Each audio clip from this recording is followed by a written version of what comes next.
creates a system where property is shared, not being controlled. Good morning, ladies and gentlemen, the honorable judges, timekeeper, and of course, my beloved and respected opponents that come from the opposition team.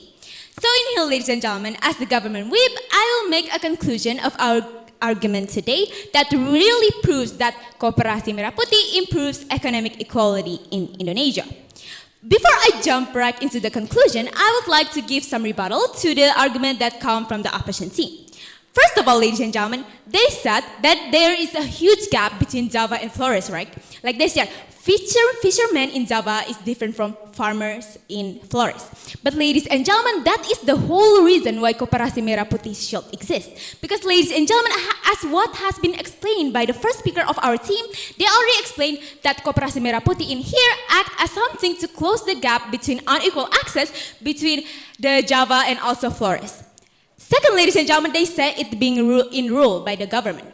But ladies and gentlemen, like what I have said before, ladies and gentlemen, it's not just the government that enrolled that, but the members of the Koperasi Merah Putih itself also enrolled the Koperasi Merah Putih, which shows that there is probably won't any corruption cases or other monopoly cases. Third, ladies and gentlemen, they said that Koperasi Merah Putih does not have the system from members to members. But in here, ladies and gentlemen, I said again and again that they really have the system from members to members. Fifth, ladies and gentlemen, they said we shouldn't start this program because the risk of a program is so high. But ladies and gentlemen, using their logic in here, it means that we shouldn't start any program because before you right now, ladies and gentlemen, every program has a risk. But what we should do is fixing the implementation, not fully banning the program. Sixth, ladies and gentlemen, they said it doesn't reach everyone. I'm sorry. They said that... May I please? No, thank you. I still give a rebuttal. They said that how can small cooperative can support giant country like Indonesia? But ladies and gentlemen, the problem is not how big the cooperative itself, but how efficiency the cooperative itself. Yes, please? How can you implement a digital system in remote areas where is no internet? Okay, thank you. Thank you for your PI. Thank you for your PI, my friend. But ladies and gentlemen, what we should understand in here, the data already shows that, ladies and gentlemen, the digital or the internet access for Indonesia is almost reached 100%. So of course in here, ladies and gentlemen, it shows that the government, of course, make a move before making a policy. Because the government also have minds, ladies and gentlemen. They calculate before making a program. Like, okay, so that's all for me. I will jump right into the conclusion of our argument. First, Koperasi Merah Putih solve unequal access or the root problem that is happening in Indonesia right now. Koperasi Merah Putih is a national village cooperative in Indonesia that is supported by our government, provides access for capital, market, and distribution, and also uses a collective ownership system. And of course, why Koperasi Merah Putih should exist? Well, we probably think about that, ladies and gentlemen. But because because the main cause that is happening in Indonesia right now is inequality, ladies and gentlemen, and we should to solve it, that means Koperasi Merah Putih should exist. Because Koperasi Merah Putih overcomes this problem, ladies and gentlemen. No, thank you.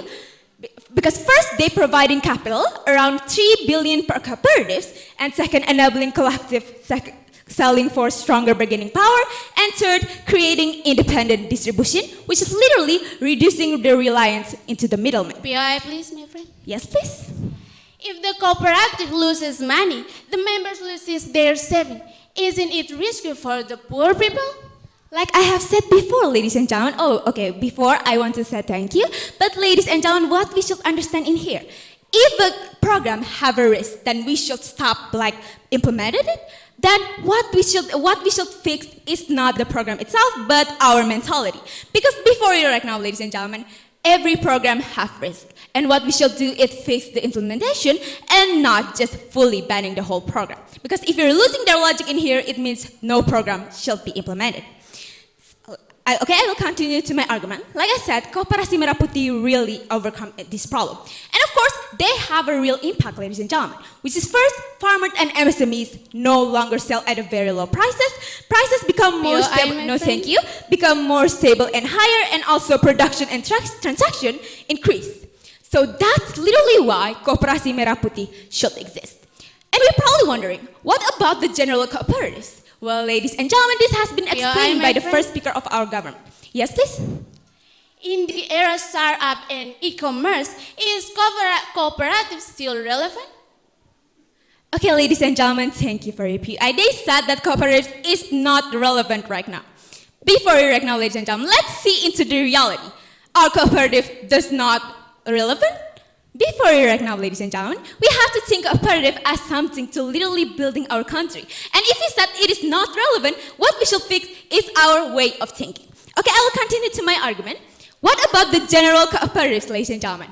The data we get from the Ministry of Cooperative and MSMEs shows that more than 100,000 cooperatives are inactive and ineffective. And of course, as we all know right now, even with general cooperatives, ladies and gentlemen, inequality are still happening, which shows that general cooperatives cannot fix that.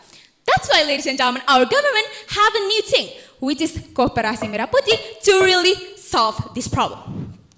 Second, ladies and gentlemen, it's about expanding economic access for rural communities. The Koperasi Merah Putih programs aims to establish around 80,000 cooperatives across Indonesia.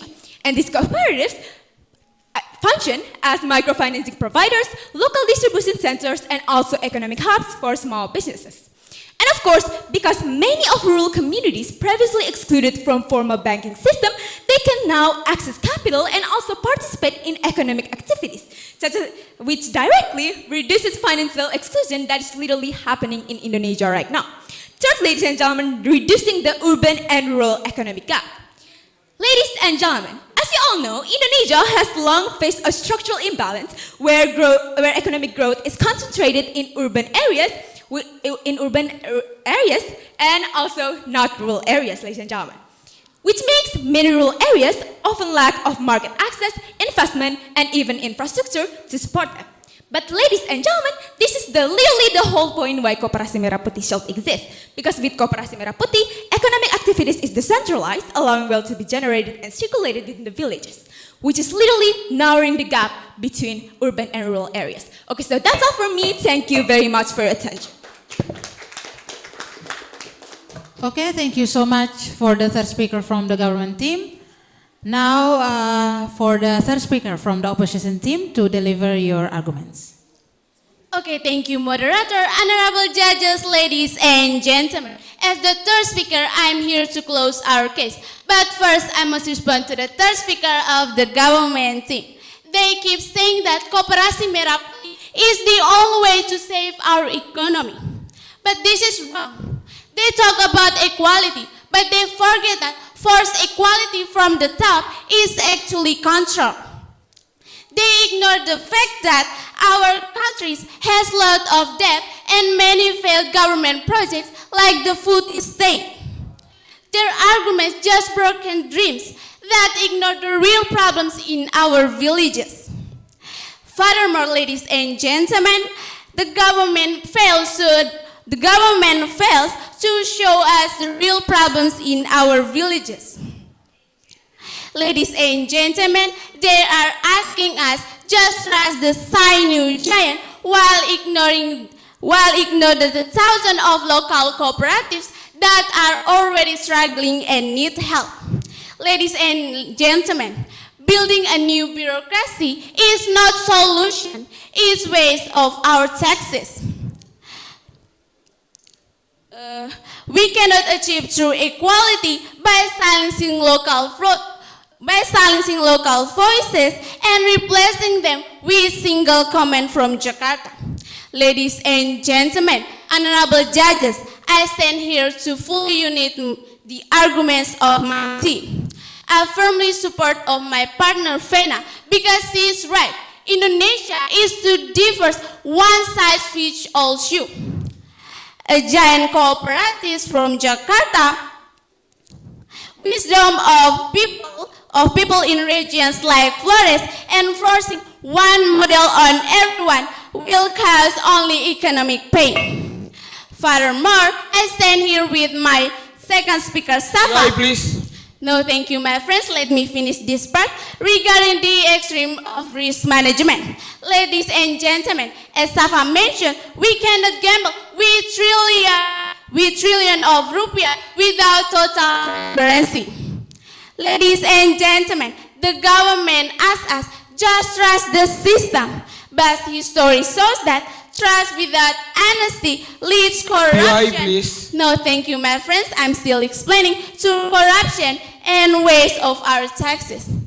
By combining FENA's points on diversity and SAFA's point on transparency, we have proven that Koperasi Merah Putih is not solution. please. Yes, the third speaker, please. So ladies and gentlemen, they keep talking about the history cases of the failed programs. But ladies and gentlemen, like I have explained before, how about we take those history cases of failed program as something to learn to fix the implementation? So what do you think about that? Okay, thank you, my friend. That's a very good question. I will. Investment must be smart. If Koperasi Merah Putih constantly need government bail to survive, it become a burden, not an asset. That money is better spent on school or roads which have proven long-term benefit. Okay, let me go back to my arguments. Ladies and gentlemen, we don't need government boss to tell us how to trade. We need the government to respect our independence and protect the people's money from being stolen. Ladies and gentlemen, the government says everyone is a member. POI, please. No, thank you, my friends. Let me finish this part. Everyone is a member. But who makes the decision? Not in farmers in NTT, but in official in Jakarta. Ladies and gentlemen, in Koperasi Merah Putih, the power stay at the top. This is not helping the POI, poor. please. No, thank you, my friend. I'm still explaining. This is not helping the poor. It's making the poor follow orders from the rich. May I give a question, young lady? Yes, please. Ladies and gentlemen, the third speaker of the opposition team totally said before that the top way to build our economy is not the cooperative, but the control. Ladies and gentlemen, please keep in mind about this one. Control is the reason why Koperasi Merah Putih exists, because every single village will have Koperasi Merah Putih. Our government may have the good control about the condition of our economy that happens in Indonesia. What do you think about this one, madam? Okay, thank you, my friend. That's a very good question. I will answer. We can control private companies with laws, but if the monopoly is the government itself through Koperasi Merah Putih, who will stop them? Using Koperasi Merah Putih for political gains or votes is a huge risk that is hard to fix. Thank you. Let me go back to my arguments. Ladies and gentlemen, we don't need government boss. We need local empowerment. Ladies and gentlemen, second, let's talk about reality. Historically, top-down programs in Indonesia always fails because they don't understand local wisdom. In East Nusa Tenggara, we know our land and our markets better than people in Jakarta. Ladies and gentlemen, no, thank you, my friends. Let me finish this part. If we want equality, we should give more budget to existing local cooperatives, not build a new, expensive, and confusing giant that may disappear the next election. Ladies and gentlemen, we must reject the monopoly of Koperasi Merah Putih. If the cooperative control everything, from says the price, small traders will die. There will be no competition. Without competition, the quality goes down and prices go up. This will cause inflation, and Sava said is a taxpayer who will suffer. We want healthy economy where many small businesses can grow, not a country where no Merah Putih giant control our lives. Ladies and gentlemen, they fail to explain how they will pay the national debt. They only give us a big word like unity and modern, but unity without honesty is just a mix for corruption. Modern technology Okay, that's all. Thank you. Okay, thank you so much for the third speaker from the opposition team. Now it's time for both the teams to summarize your arguments by a reply speaker. The first opportunity will be given to reply speaker from the government team. You have 4 minutes and 20 seconds. We have a good production, even we have a high number of consumption, but we lack at distribution. Good morning, the honorable judges and of the participants who are standing here, also my beloved partner from the opposition team. As a reply speaker from the government team, I'd like to make the conclusion for this debate that's happened in this beautiful afternoon. Ladies and gentlemen, previously we had suggested to all of you about 3 arguments that come from our side. First of all, we totally talking about Koperasi Merah Putih solve unequal access. Ladies and gentlemen, like the example that I told you before, that in reality, the big company master the market, the place where the farmers and MSMEs sell their product.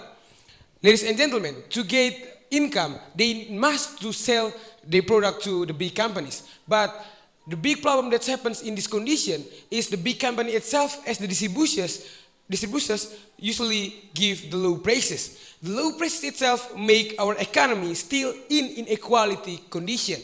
Because of that, ladies and gentlemen, in here we totally need to have the side that not only distribute our product, but the sides that may give us the high prices to guarantee our welfare, especially for our citizens. Ladies and gentlemen, in here, Koperasi Merah Putih totally become the way to overcome this problem. Because of that, ladies and gentlemen, Koperasi Merah Putih is the national village cooperative in Indonesia that's spanned by our government, that is supported by our government itself, provides access to capital, market, and distribution, and use the collective ownership system, ladies and gentlemen. So that, ladies and gentlemen, in here, we totally don't worry about the monopoly practice that said so many times by the opposition team that will happen in this country, because, like I told you before, Koperasi Merah Putih itself, it's happened from the member for the member itself, ladies and gentlemen. And the second, we're talking about Koperasi Merah Putih expanding economic access for rural communities. The Koperasi Merah Putih programs aims to establish around 80,000 village cooperative across Indonesia. This cooperative functions as microfinancing provides and local distribution center, even economic hubs for the small businesses and gentlemen. In here, ladies and gentlemen, Koperasi Merah Putih is the way to support the small business that exists in Indonesia. And the third, we're talking about reducing the urban and rural economic gap. Ladies and gentlemen, all of us know that we're still experiencing the so big gap between the rural and the urban area itself, ladies and gentlemen. So that, ladies and gentlemen, all of us know that every single area has their own need, because they have different condition and they have different needs, ladies and gentlemen. So that in here, ladies and gentlemen, Koperasi Merah Putih that exists in every single village will know, and it will become the way to our government to control our economic condition that happens, especially in remote area.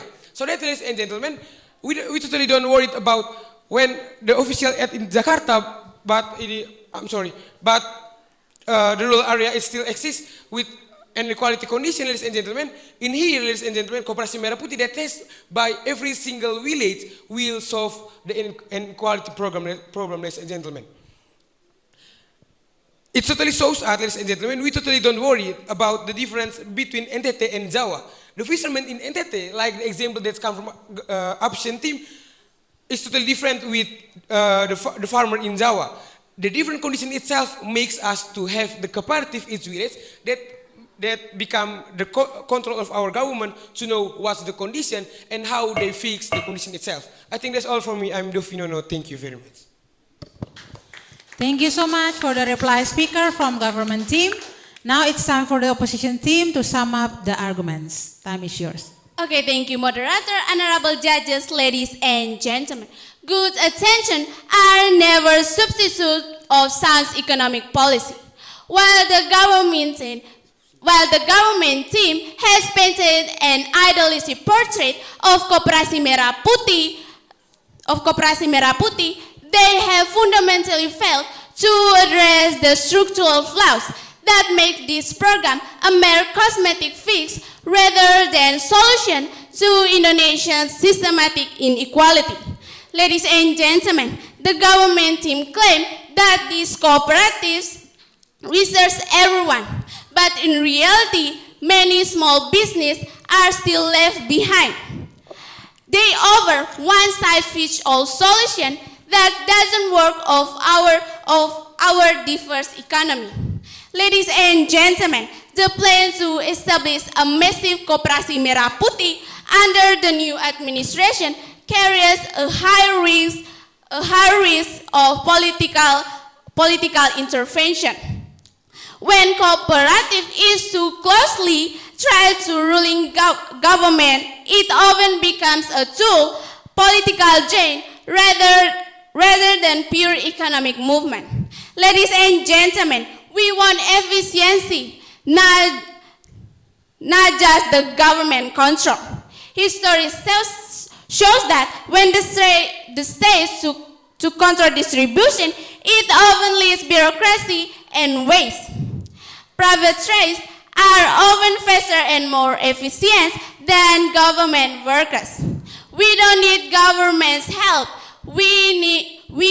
but we reject too much control. Real economic power should come from small local cooperatives that understand their own people, not a single giant organization. Ladies and gentlemen, the Koperasi Merah Putih used a very big budget from government. In good cooperative, all members must know where the money goes, but this cooperative is too big and complex. Without transparency, the money for poor farmers in small villages can be stolen or lost in Jakarta. This is not real cooperatives, it's just government fund that easy to corrupt. Ladies and gentlemen, the government team said Koperasi Merah Putih is the only way to save our economy. This is wrong. They talk about equality, but they forget that forced equality from the top is actually control. That money better spent on school or roads which have proven long-term benefit. Ladies and gentlemen, economic equality cannot enter top-down central intervention that ignore market realities. By forcing a nationalist label on cooperative model, we risk creating institutional dependency and massive budget influences that will ultimately favor with political connections while leaving the grassroots far behind in shadows of bureaucracy. Ladies and gentlemen, investments must be smart. If Koperasi Merah Putih constantly need battle to survive, it becomes a burden, not an asset. That money is better spent on school or roads which have proven long-term benefits. Ladies and gentlemen, they ignore the fact that our country has a lot of debt and many failed government projects like food estate. Ladies and gentlemen, honorable judges, do not say by the patriotic name, but look at the economy reality. We cannot achieve equality by creating a state-sponsored monopoly that is too big to fail, but too slow to work. For the resilient, independent Indonesia economy, that's why we ask the judges to support our position. Thank you. Okay, thank you so much for the reply speaker from opposition team. That is the end of the first match from SMA Regina Pacis versus SMA Aimere. Please give them a big applause. And for the contestant, thank you so much. Please congratulate each other.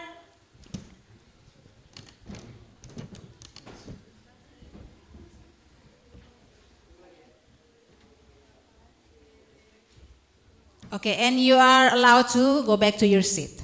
Thank you so much once again. Please don't forget to congratulate the judges.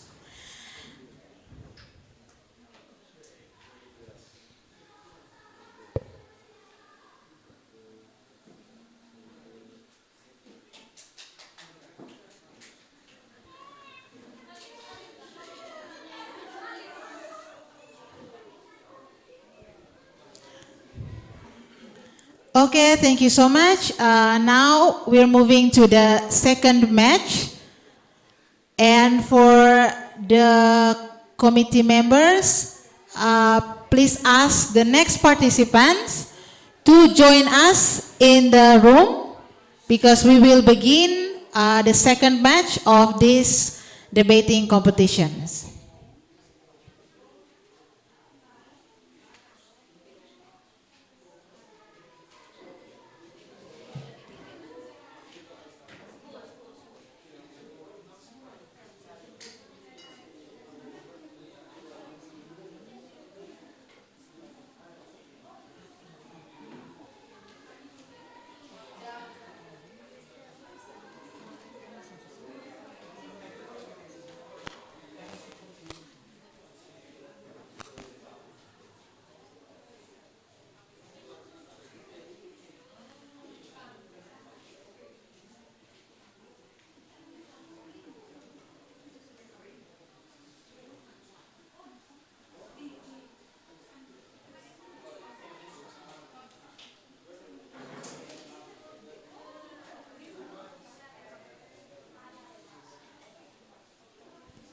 Okay, now we invite the next participants for the second match from SMA Negeri 1 Riung Barat and SMA Negeri 2 SOA.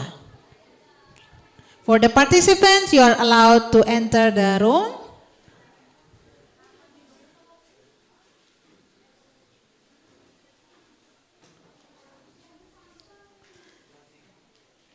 Okay, it's really nice to see you guys here. Are you excited? Okay. Now before we begin our debating competitions, I would like to emphasize some rules, yeah, to ensure that we have a smooth debate today. The first one is about the time, yeah. For each speakers, you have 3 speakers for each team. And each one of you have 7 minutes and 20 seconds. If my timekeeper knock the bell once, yeah, it means that's the beginning of your speech. Oh, sorry, it's the beginning of the POI, yeah. So it's on the second minutes. And then if my timekeeper knock the bell twice, it means that is the end of the POI. It's in the 6th minute, yeah, of the speaker time. And then if my time speaker knock the bell thrice, yeah, it means your time is up. So you're allowed to conclude and strengthen your positions, okay? And then for the reply speaker, you each have 4 minutes and 20 seconds. For the reply speaker especially, my timekeeper will knock once. Okay. It means that it's already in the 2nd minute. And then if my timekeeper knock twice, it means you still have 1 minute to summarize your points. And then if my time speaker knock thrice, it means that the end of your time for the reply speaker. Yeah. I hope you got it is clear. And then another thing is about POI. This is the crucial part of the debating because we can see all the teams' strength when you have give or receive when answering POI. So for both of the team, please give a POI as much as you can. So there's no limitations for how much POI you can give. And then, and then for the POI, it's given by the opposition team. Any members can give a POI, but to answer the POI, it's only for the speaker. Yeah. And also, please give the POI as briefly as possible. Do not take too much time from the speaker. And also, please use respective words, no offensive word, and respect each other as much as you can. And also, I think that's all. Yeah, that's all. It's clear? Is it clear? Okay. Thank you so much. Now, please go to the stage, and we will begin our second match of debating competition. Please give them a big applause, ladies and gentlemen.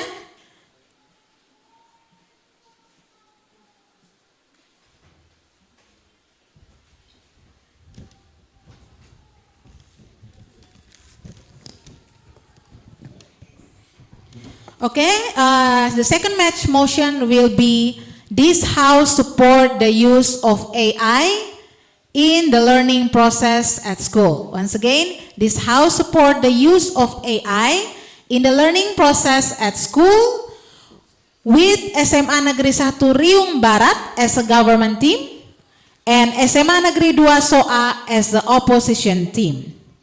Now we will give time and opportunity for the government team to introduce your team members.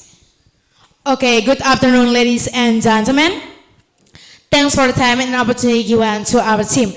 The honorable judges, timekeeper, and my beloved all audience, especially my friend from the opposition team. Ladies and gentlemen, first of all, let us our prize and thanks to the presence of the Almighty God, because of His pleasing grace and mercy, so that on this grateful day we can all gather in this place in good healthy and happy. Ladies and gentlemen, we start our debate competition. Let me introduce our team. My name is Ambuisa Natalembio, and you can call me Etni. I'm as the Prime Minister, and my friend name is. My name is Sofia Wandita Due, and you can call me Anita. I'm as Deputy of Prime Minister and Replace Speaker.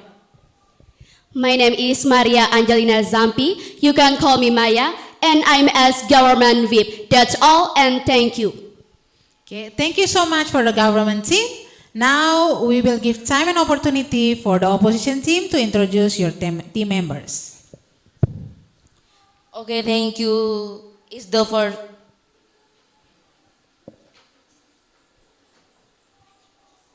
My name is Maria Graciano Doni. You can call me Grace as our first speaker.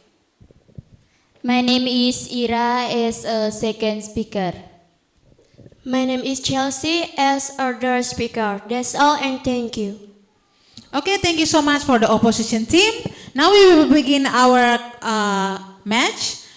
The first opportunity will be given to the first speaker or prime minister from the government team. You have 7 minutes and 20 seconds to deliver arguments. Okay, thank you for the time and opportunity given to me. Ladies and gentlemen, our motion today, this house support the use of AI in the learning process at school. Ladies and gentlemen, our team take 3 important variables, namely AI, learning process, and school. The first is AI. According to Indonesian dictionary, Oxford reference defines AI as the ability of computer to simulate intelligent behavior like humans, encompassing the process of learning, reasoning, and automated decision making. The second is learning process. According to Indonesian dictionary, learning is the process at school. Learning is the process of learning in a school, the time during your life when you go to a school. That is the process of acquiring knowledge and skills, as well as the experience as person undergoes during their time in formal education. The third is school. According to Indonesian dictionary, school is a building or institution for learning and teaching, as well as place for receiving and delivering lessons categories by level elementary, secondary, highest, always as by flight of study. Ladies and gentlemen, from the variable above, why our team totally agree with this motion? The reason because the first is AI support personalized learning. Ladies and gentlemen, if the students have different learning speeds and learning styles, AI can adjust the level of difficult type of material and pace of learning according to a student's need through adaptive learning system. To support my argument, I have a data. According to a report from McKinsey and Company, AI-based adaptive learning system can improve learning effectiveness by about 20 to 30% compared to traditional learning methods. So, AI allows students to learn at their own pace, which improves their understanding of the material. The second is AI explain equals to education. Ladies and gentlemen, not all students have access to high-quality teachers or learning resources. So, AI tools can provide additional learning support that students can access anytime and anywhere. To support my argument, I have a data. According to World Bank, more than 250 million children worldwide experience learning poverty, meaning they cannot treat poverty by age of 10. So, AI can help provide learning resources for students who have limited education access. The third is AI enables personalized and effective learning. Ladies and gentlemen, AI allows students to learn at their own pace in ability, making learning more effective. So, to support my argument, I have a data. The Journal of Educational Technology and Society showed that adaptive AI systems significantly improve learning outcomes because the material adjusts to its students' needs.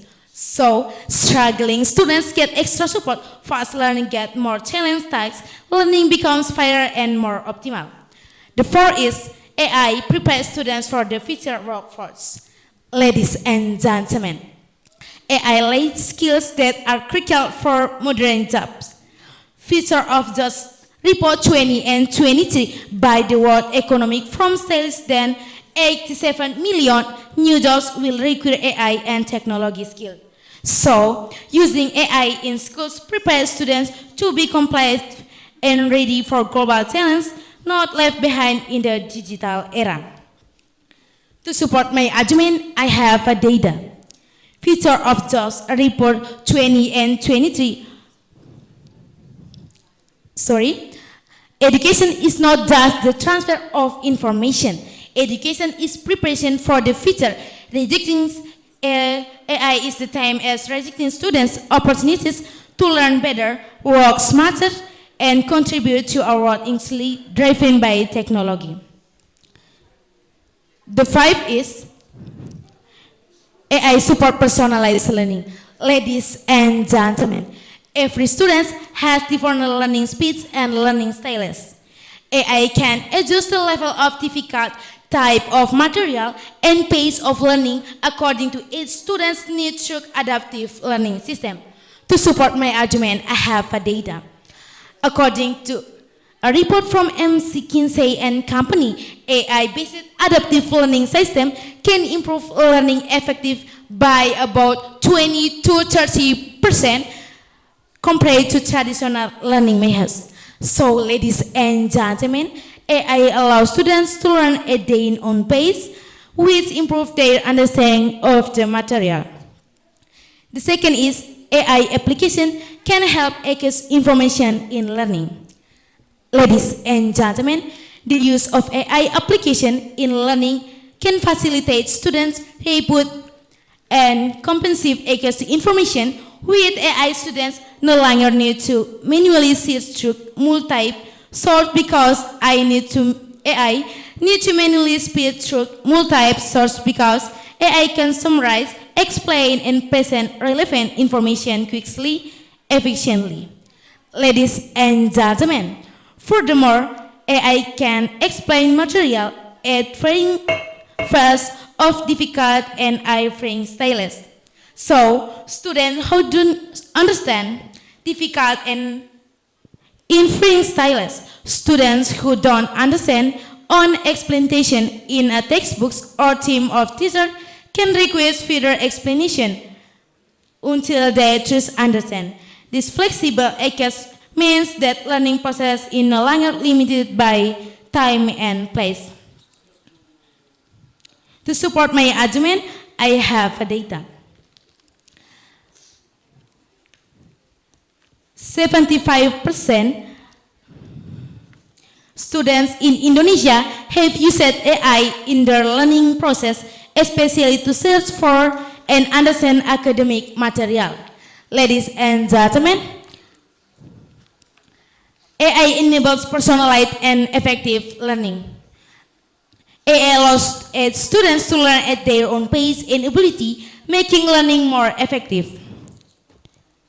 To support my argument, I have a data. The Journal of Educational Technology and Society showed that adaptive AI systems significantly improve learning outcomes because the material adjusts to students' needs. So, ladies and gentlemen, struggling student get extra support, fast learners get more.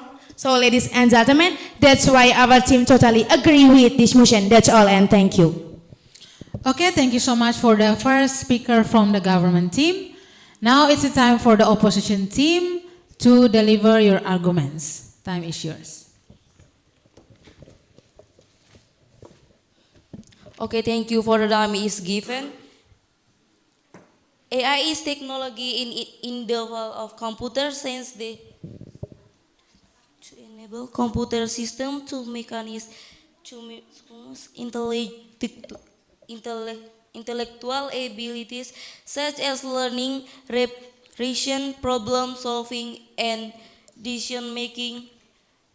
Learning process. The learning process is a series of interactive active between teachers and students, as well as two-way communication that takes place in an education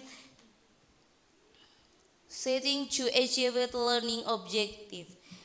According to the Indonesia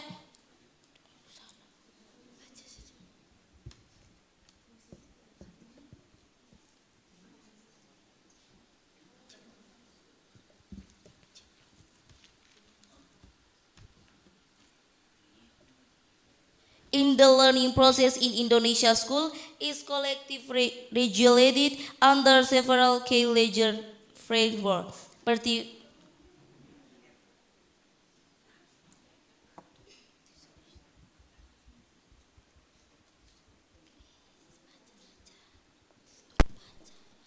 To information technology, personal data under several key legal entities while regulars on AI in the curriculum are being finalized by government.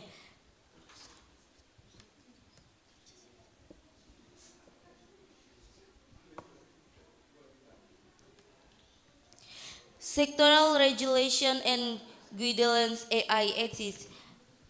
Minister of Communication and Informatics, Cicero Leader No. 9 of 2023 on artificial intelligence ethics. This is the primary guidance of Peer, school. please. Okay, thank you. Ladies and gentlemen, first speaker by the opposition team said that AI can reduce critical thinking skill. But ladies and gentlemen, every student has different learning speeds and learning styles. AI can adjust the level of difficult type of material and pace of learning according to its students' needs through adaptive learning system. So, AI allows students to learn at their own pace with improve their understanding of the material. So, what do you think about that?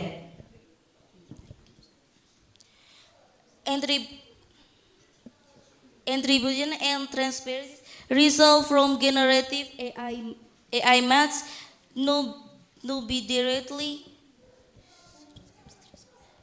as student original work players. The use of AI must be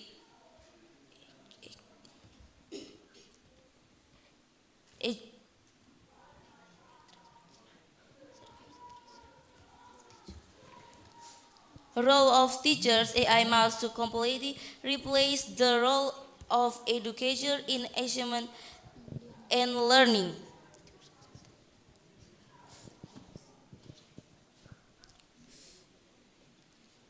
POI, please. No thanks. Prohibition of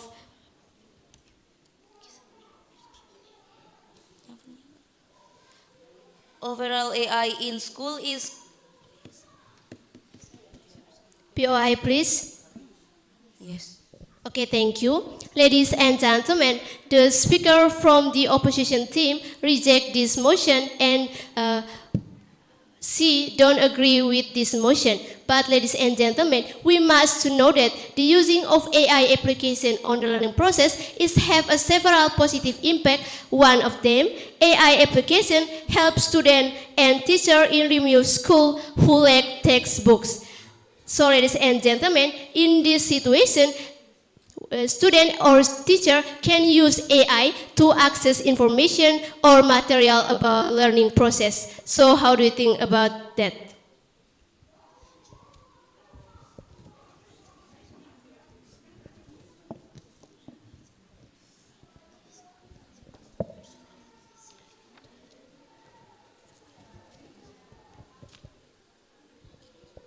personality learning addressing depresses its student ability. One of the biggest weaknesses of the traditional education system is one-size-fits-all approach where all students learn and the some speech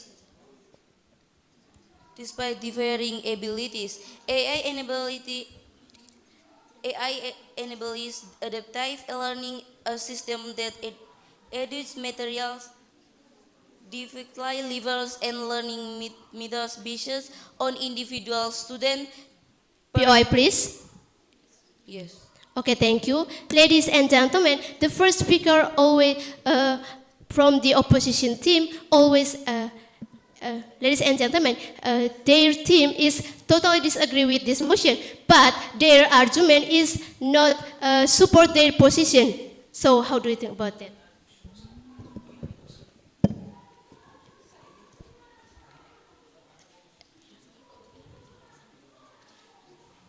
Research shows that the negative impact does not from AI itself, but from minus of AI. In fact, a study showed that when AI is issued properly. Thank you.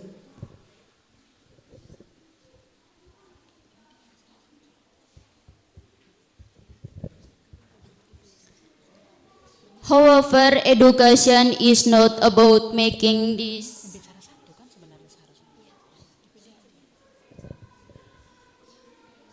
Okay, sorry, first speaker ya. First speaker.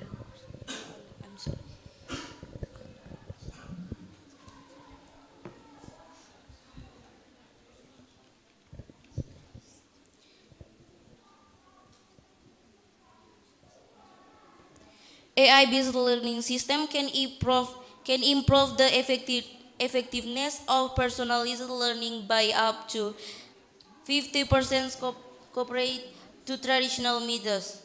Educational studies show that students using AI tutoring system experiences the great improvement of up to 20%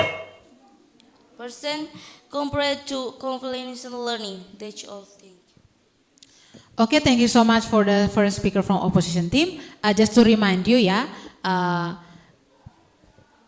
for POI, for answering the POI, it must be the speaker. Yeah, in this case, it must be answered by the first speaker. Yeah, the other team members, please stay. Please do not answer the POI given to first speaker. Yeah.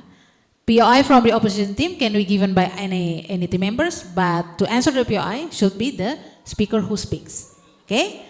Thank you so much for the first speaker from opposition team. Now we move to the second speaker from the government team to deliver your arguments. Okay, thanks for the time and opportunity given to me. Ladies and gentlemen, our motion today is this House support the use of AI application on the learning process at school. But ladies and gentlemen, before I present my argument, I want to give one rebuttal or what wrong from the opposition team. Ladies and gentlemen, the opposition team is totally disagree with this motion. But ladies and gentlemen, from their start their argument until finish their argument, they always give explanation, but this explanation is don't support their position. So back to my argument. Ladies and gentlemen, in this rapidly growing digital era, technology has become an inseparable part of human life, especially in the world of education. Ladies and gentlemen, the emergence of AI is often debated, but we as the government team believe that AI is not a threat to the learning process. Ladies and gentlemen, in fact, if used wisely and responsibly, AI is a highly beneficial tool for improving the quality of education, supporting teachers, and helping students learn more efficiently. Ladies and gentlemen, this is in line with the affirmation of the Minister of Primary and Secondary Education, Abdul Muti, who stated education must be adaptive to technological development and encourage the use of digital technology, including AI, in the learning process. Ladies and gentlemen, the Minister of Education only supports the use of AI in learning, so why we as the student don't support the use AI application on the learning too? Ladies and gentlemen, there are several reasons why our team totally agree with this motion. The first is AI application helps students and teachers in remote school who lack textbooks. Ladies and gentlemen, we must know that the use of AI application is particularly helpful for students and teachers in remote school who face limited textbooks. Ladies and gentlemen, we must know that in many areas and in many schools, textbook distribution is often uneven, limited in quantity, or outdated. So, ladies and gentlemen, this situation certainly hinders student learning and makes it difficult for teachers to deliver material efficiently. Ladies and gentlemen, in situations like this, the use of AI application is a highly relevant solution. Ladies and gentlemen, through AI, first, students can access more comprehensive and up-to-date learning materials digitally. Second, teachers are helped in obtaining a wider variety of reference and teaching materials. Ladies and gentlemen, this is also in line with UNESCO's view that digital technology, including AI, is able to expand access to education and reach areas that are difficult to reach by conventional learning research. Ladies and gentlemen, data from Dapodik 2025 show that more than 50% of student schools in Indonesia are still experiencing limited facilities and learning resources such as books. Ladies and gentlemen, AI application is the most appropriate solution because AI application is able to provide material access without relying on the limitation of physical textbooks. Ladies and gentlemen, World Bank report that disparity in book distribution remain a major obstacle to education in many developing regions, making digital solutions such as AI an important alternative. Ladies and gentlemen, thus, AI applications are not just additional tools, but can be a real solution to bridge the limitation of books in remote school and encourage equal distribution of education quality. Second, AI application as a supplementary learning research. Ladies and gentlemen, AI application can act as a supplementary learning research that helps students understand material beyond teacher explanation. Ladies and gentlemen, with AI, students can receive re-explanation using simple language, varied example, and more detailed solution steps tailored to their needs. Ladies and gentlemen, this is especially helpful when students are having difficulty understand material in class. Furthermore, AI enables more personalized learning. Students can ask questions at any time without having to wait for class time, making the learning process more flexible. Ladies and gentlemen, AI can also provide practice questions, summarize, and quick feedback to support solid understanding.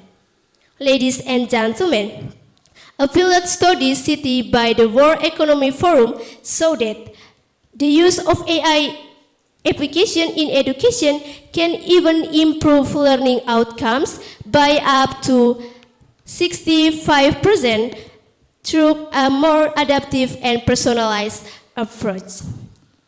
Ladies and gentlemen, data from Digital Education Council 2025 Their survey found that the majority of students use AI application to help them understand difficult material and as a supplement learning aid, not as a substitute for teacher. Ladies and gentlemen, next, AI application can help students access information in learning. Ladies and gentlemen, the use of AI application in learning process can facilitate student rapid and comprehensive access to information. Ladies and gentlemen, with AI, students no longer need to manually search through multi-type searches. So ladies and gentlemen, that's why our team totally agree with this motion. That's all and thank you. Okay, thank you so much for the second speaker from the government team. Now we move to the second speaker from the opposition team. You have 7 minutes and 20 seconds to speak. Okay, thank you for the time is given. Good afternoon, the honorable judges. Good afternoon, respect opponents and of member of the House. As the second speaker of the opposition, I will structure my speech into my parts. First, I will rebut the argument presented by the opposition. Second, I will reinforce and defend our team case. There, I will introduce an educational argument supported by shared advance. First, the opposition claims that AI education students critical thinking and makes them overly dependent on technology. Research shows that the negative input does not come from AI itself, but from misuse of AI.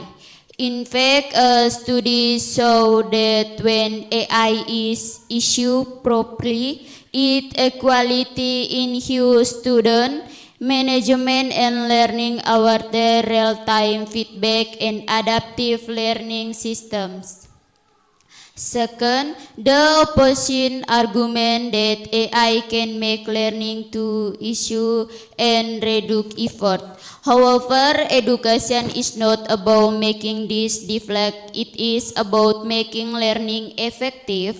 AI allows students to focus on higher order thinking, so as analysis and evaluation instead of wasting time on repetitive tasks. Even calculator did not destroy mathematics education. Instead, they allow students to learn in more advanced concepts AI function in the same way. Now let me extend our team argument with deeper analysis supporter. One of the biggest weaknesses of traditional classroom is the one size fits all system. However, AI changes this. No thanks. AI is completed. According. POI please. No thanks. According the AI system can adaptive learning material be set on individual student performance. POI please. No thanks. Allowing personalized learning experience that improve motivation and academic acumen. This man first POI learning. please. Yes, please. Okay, thank you.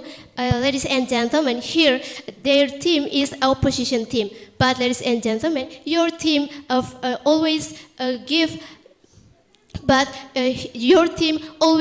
explanation, but your explanation is not support your position. And you explain what you explained before is you explain about the positive impact of AI. So I can conclude here your team is support our motion and also you support our argument. Okay, thank you. This creates a more activity learning environment where student learning or makes imitate instead of repeating them.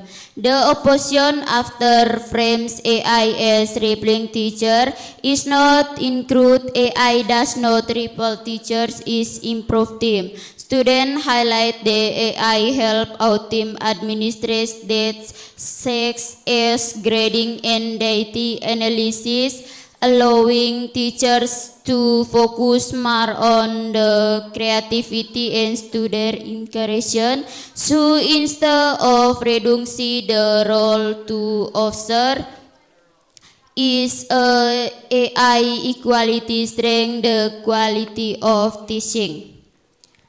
Now I would like to introduce new argument. AI is essential for preparing students the future worker. We are living in a world AI is ready instead into every industry, business, energy, and even POI, please. creativities. Yes. Okay, thank you.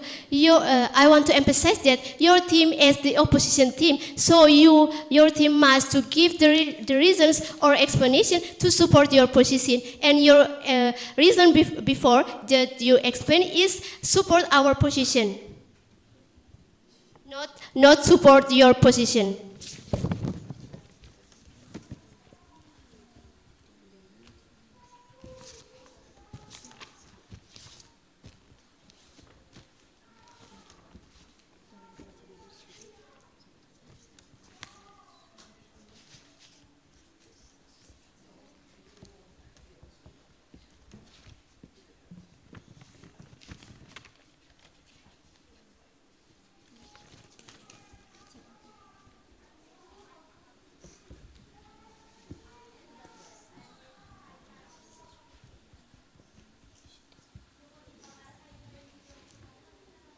Okay, opposition team.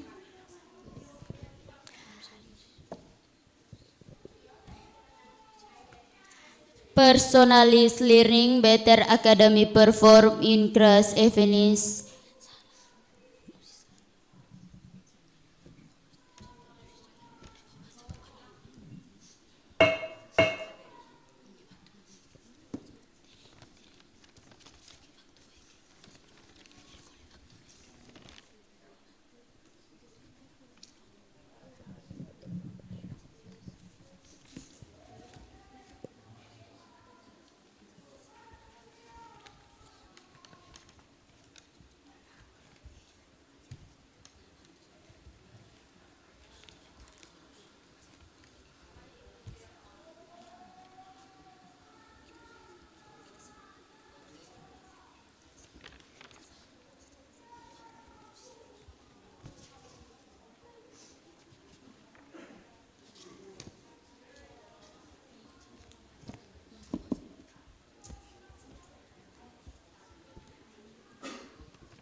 Okay, for the opposition team, if you don't have any other arguments, you can close and conclude your speech. That's all, and thank you. Okay, thank you so much for the second speaker from the opposition team. Now it's time for the third speaker from the government team to deliver their arguments. You have 7 minutes and 20 seconds, but before that, I would like to remind both of the team to give the arguments that support your position, yeah? Don't give the wrong arguments, but give the arguments that completely support your position in the motion, okay? Thank you so much. Third speaker, it's time, this is your time. Okay, good afternoon, ladies and gentlemen. Thank you for a chance, Q&A. Ladies and gentlemen, as we all know, our mission today is how to support the use of AI in the learning process at school. Ladies and gentlemen, before I deliver my argument, I want to give a rebuttal for the first speaker and second speaker by opposition team. Ladies and gentlemen, the speaker from the opposition team always explain about positive impact of AI. It means that them supports our motion and our opposition. And ladies and gentlemen, as we all know, with existing AI for students at school can have a good influence for students. And why I say that? Because AI can help students to finish a segment, and AI also can improve critical thinking students. Why? Because because AI can support students to access materials, information, and the other that relationship with learning students. And we know AI also can training students to analyze, so it can make to improve critical thinking students. So ladies and gentlemen, there are some reasons why our team totally agree with this motion. The reason because the use of AI in education plays a crucial and significant role, particularly in enhancing students' critical thinking skills. Back to my argument. This is because AI functions not only as a tool for providing answers, but also as an interactive medium that encourages students to analyze, evaluate, and compare information in great depth.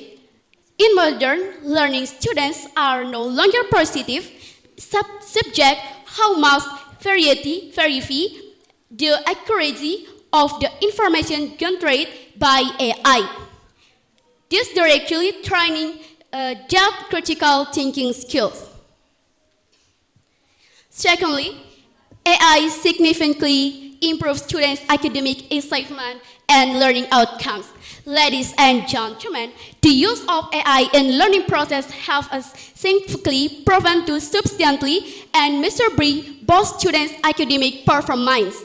Unlike government conventional methods that are uniform and discrete individual differences in ability, AI works adaptively. It can identify its materials and provide instant feedback without any writing.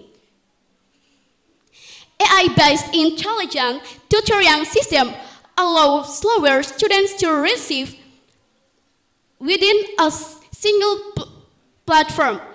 This produces a more personal, efficient, and effective improved goods quantifiably. AI has also been proven to foster students' motivation and active engagement in the learning process, meaning its impact is not merely short-term, but rather shapes more independent and sustainable learning habits over the long term. Third, AI free teacher from administrative burdens and evaluates the quality of teaching. Teaching is one of the most rigorous, intensive profession, and the work by on classroom house. Teacher must prepare lesson plans, create exam questions, grade answer, sets, fill in grade reports, and handle countless and other administrative tasks to consume enormous amounts of time and energy. This situation often leaves teachers exhausted with influence time to focus on what matters most meaningful interaction with students in the classroom.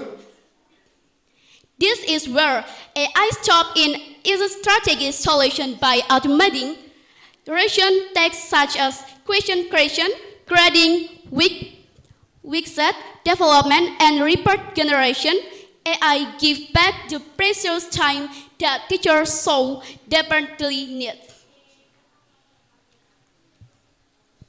The time reference can be differentiated into four more impactful activities such as designing more creative lessons, providing personal guidance to students who need support, or developing professional competencies. In this way, AI does not replace the role of teachers, but rather strengthens and maximizes teacher potential so they can give their very best to their students. Third, AI supports inclusive learning and enhances educational accessibility for all students. One of the greatest challenges in conventional education system is their inability to equally serve the diverse needs for all students with special needs, below average learners, and those in remote areas frequently fail to receive equal attention and educational service. AI efforts to dismantle this inequality by providing generally personalized and inclusive learning for all. AI system can automatically adjust material formats, delving pace, and types of learning media to suit its student-specific needs, including students with disabilities who require layered text, audio support, or visual guidance. Furthermore, AI can reach students in areas lacking quality teacher through AI-powered digital platform accessible anytime and everywhere. With these capabilities, so ladies and gentlemen, that's why our team totally agree with this motion. That's for me. Thank you. Thank you so much for the third speaker from government team. Now it's time for the third speaker from the opposition team to deliver your arguments. Okay, thank you for the time is given. Good afternoon, ladies and gentlemen, honorable judges, respected opponents, and our audience. As a third speaker of the propositions team, my role is to deepen the charge, rebut our strong arguments, and deliver the final revisions against the oppositions. I will acknowledge highly with the risks of artificial intelligence is called our system long-term and irreversible if left unique. My speech will focus on 1. AI cross long-term dependency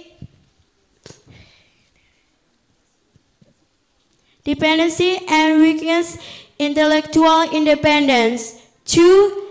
AI harms educational plans and widens the digital divide. 3. Final rebuttal and horizontal of the proportion charge. First, we must understand the most dangerous impacts of AI education dependency. When students repeatedly ask AI to complete tasks such as reading essays, solving assignments, summarizing materials, they gradually lost the ability to think independently. This is not theoretical, it is already happening. A 2024 study by the Organization for Economic Cooperation and Development found that students who frequently use AI-based learning tools saw a 20% decline in independent reasoning skills compared to those with on traditional learning methods. Similarly, research from the Universities of West 2023 found that students exposed to automated answer organization tools were 18% less likely to anticipate problem solving independently and 27% more likely to give up on difficult questions. This saw a strong pattern. I does not just POI, please. no thanks. Just as this learning is a kind of rapid effort, education should be resilient and present. POI, please. Yes. Okay, thank you. Ladies and gentlemen, The third speaker from the opposition team reject this motion and totally disagree with this motion. But ladies and gentlemen, we must know that, as I explained before, in many schools and in many areas, textbook distribution is often uneven, limited in quantity or outdated. So here, AI application is is alternative solution to overcome this problem. And if your team reject AI application, so how? Please give us the solution to overcome the limited textbooks in many schools and in many areas.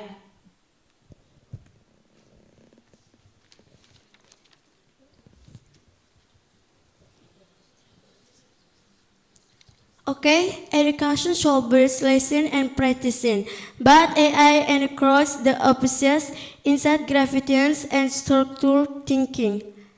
If this continues, student will become unable to think without assistance, dependent on technology for basic tasks, less confident in their own abilities. This is a long-term intellectual risk we cannot ignore. Thank you. POI, please. No thanks. Second, AI in school creates serious inequality. Not all students have equal POI, access please. to. No thanks. Forum AI tools, stable internet connections, page distribution platform. POI, please. Yes. Okay, thank you. Ladies and gentlemen, the third speaker from the opposition team talk about dependence on technology. But ladies and gentlemen, we must know that the dependency is not caused by AI, but by the user. So we as the user must to use AI application is properly and responsibility. So how do you think about that?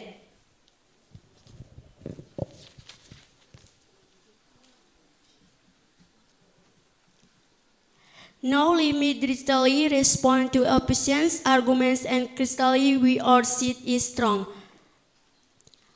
Positive claims 1. I inform learning everything. Everything is not education.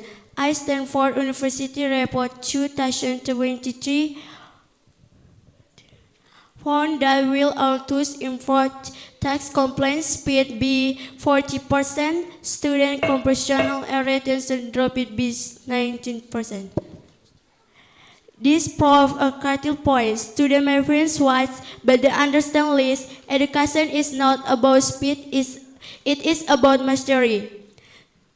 Opposition claims 2. AI prepares students for the future. For strongly reject this framing. Yes, AI acting it in the future, but students misfreeze their fundamental skill. A McKinsey Global Institute report 2023 states that jobs requiring advanced AI intelligence still demand strong critical thinking, literacy, and problem-solving skills. If students rely on AI too early, they never develop those foundation and therefore cannot use AI effectively later. So banning AI school running does not prepare future readiness, it enters future readiness. Opposition claims 3. AI have teacher and redistricting work. Even if this is true, it is irrelevant to this mountain. We are debating student learning process, not teacher administration. More 2023 Global Education Survey so that in classroom we have AI issues. That's all and thank you. Okay, thank you so much for the third speaker from opposition team. Now it's the time for you to conclude all of your arguments. The first opportunity will be given to the reply speaker from the government team. You have 4 minutes and 20 seconds to speak. Okay, thanks for the time and opportunity given to me. The honorable judges, timekeeper, moderator, and my beloved all audience, especially my friends from the opposition team. Ladies and gentlemen, as I explained before, Now, we live in this digital era, and technology, including AI, is an inseparable part of our life. This development has not only changed the way we communicate and work, but also directly influenced the world of education. Ladies and gentlemen, in this context, technology becomes a great opportunity to improve the quality of learning in schools. Why? Because it allows the learning process to be more flexible, faster, and more in line with the needs of its students. Ladies and gentlemen, the first, second, and third speaker from the opposition team always explain about the positive impact of AI application. Ladies and gentlemen, it means that their team support our motion and also their team support our position. Ladies and gentlemen, here, as the replaced speaker from the government team, I will emphasize that the use of AI application in the learning process is a strategic step that is relevant to this time. Ladies and gentlemen, this is not just following technological,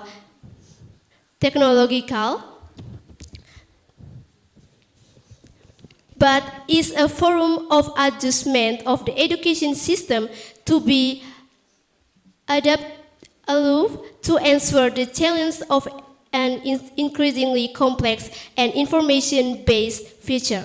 First, in the presence of AI, students do not only depend on word search such as books or teacher explanation in class, but we can access various explanations, example, and additional reference. Ladies and gentlemen, this making the learning process richer and wider because students can see a material from various points of view. Second, AI encourages learning that is more independent and active. Ladies and gentlemen, students can learn at their own pace, seek additional explanation when students experience difficult, and report the material wherever needed.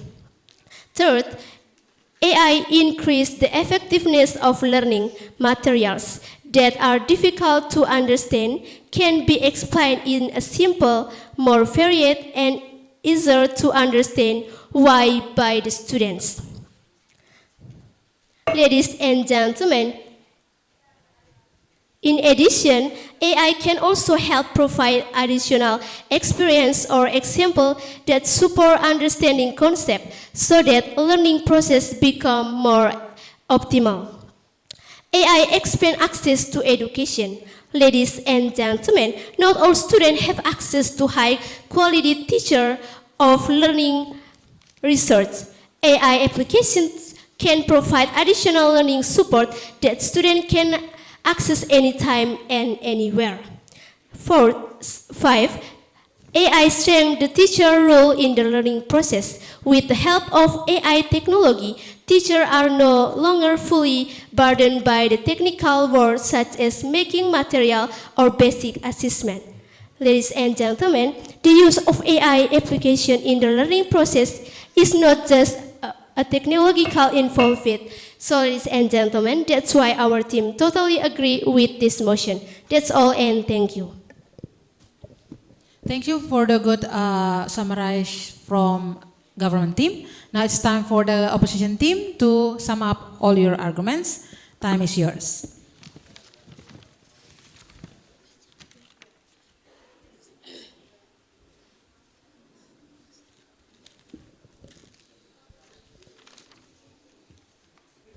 Okay, thank you for the time is given.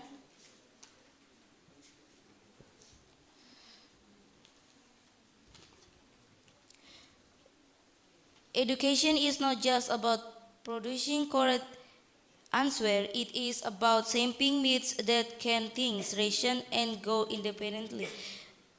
Let me summarize our final points. AI creates zero clock team dependence and weakness, intellectual independent. AI increase inequality and damages fairness in education. The opposition failed to justify AI use when condition real education harm. Therefore, banning AI in school learning is not anti-technology, it is for the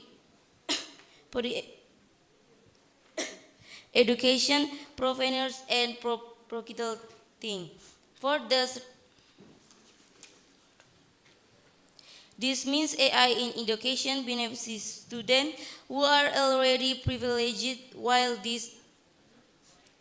disadvantaging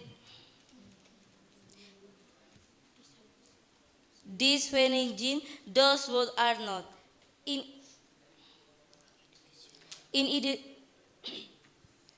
addition, a UNESCO Global Education Monitoring Report 2023 states that digital learning technologies, including AI, can increase the achievement gaps between high income and low income students by up to 30%.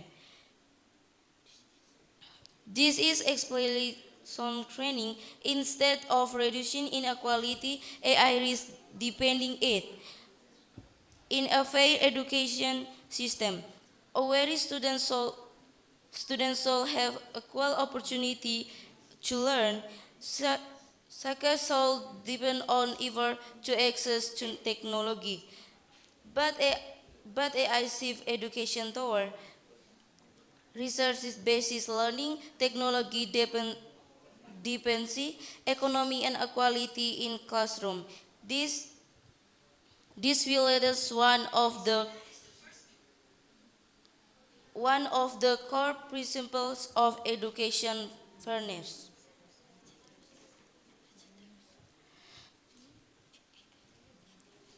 If AI continues to be with daily usage in school learning, we will face the major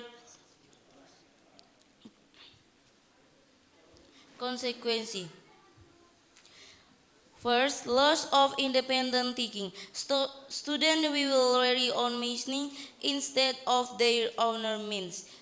Second, breakdown of academic integrity. Learning will not largely reflect real ability. Third, widening inequality, education will for those with better technology access. Our Economic Forum 2024 winnings suggests that our reliance on automation in early education risks weakness essential human cognitive skills required for future economies. This is a reverse warning from global experience. Ladies and gentlemen, education is not just about pursuing core honors. It is about shaping myths that can think, reason, and grow independently. That's all. Thank you. Okay, thank you so much for the reply speaker from opposition team. That's the end of our second match today. So please give them applause. And for the contestants, you can shake hand to each other and go back to your seat.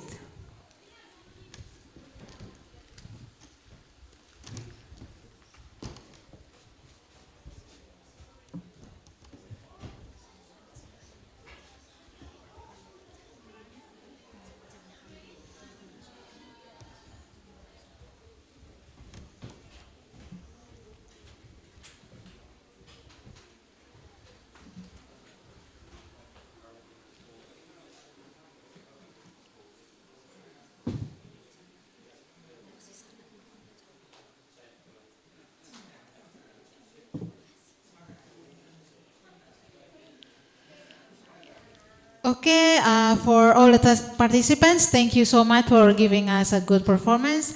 And now we will have a lunch break for one hour, yeah, for 1 hour. So now it's 2 p.m.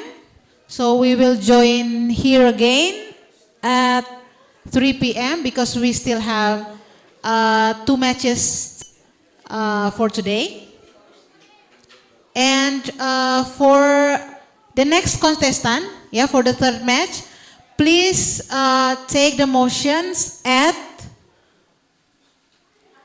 2:30, 2:39, okay? 2:39, toh? 2:39. So please take the motion at 2:39 because after that we have a 30-minute case building and then we can continue for the third matches today. Thank you so much. Enjoy your lunch.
Oke, mohon perhatian. Setelah jam break di jam 2.39, tim seminari dengan Semandu Bajawa langsung merapat ke pintu untuk penarikan load dan posisinya. Untuk seminari ada dari Semandu Bajawa. Oke, Semandu ada.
Okay, for the next contestant, third match, we will have SMA Seminari and SMA Negeri 2 Bajawa. Okay, so please for the representative of each team, we welcome you to enter the room and we will draw the motions and also the position for you.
Okay, thank you so much. So we already draw the motion and position. With the motion, this house would ban the use of social media for students under 17 and Seminari as a government team, SMA Negeri 2 Bajawa as a opposition team. Okay, you have 30 minutes for case building.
Okay, ladies and gentlemen, since we already finished with our lunch break, I would like to invite all of you, especially participants for the third match today, to come over and please join us into the room because we will start our third match. All the students, all the teachers, the mentors, you are very, very welcome to join us here. Okay, so we invite the participants for the third match, which are the SMA Seminari and SMA Negeri 2 Bejawa.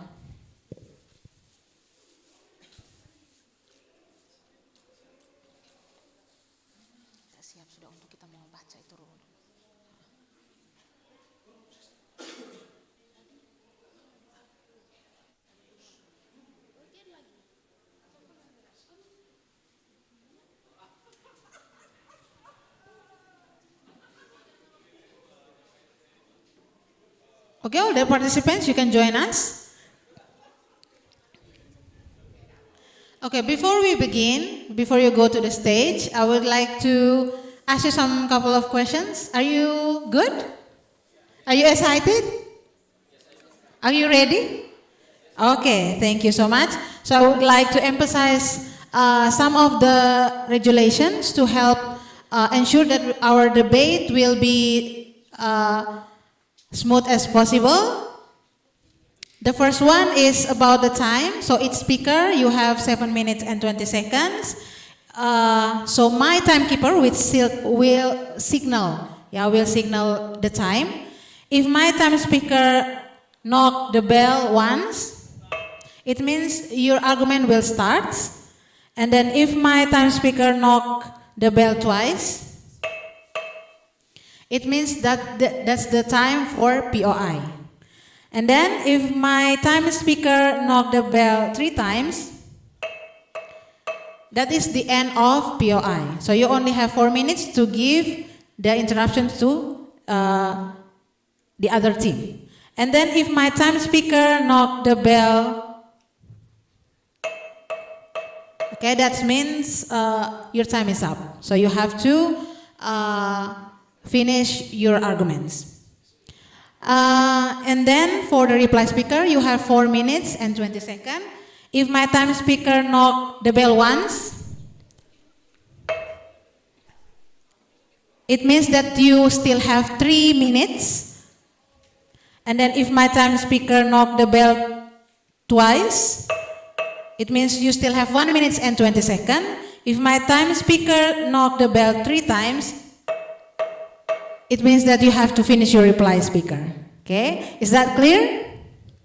Okay, for the interruptions, I would like to ask you to give the POI as much as you can. Okay, so you don't have any limitation on how many POI you can give.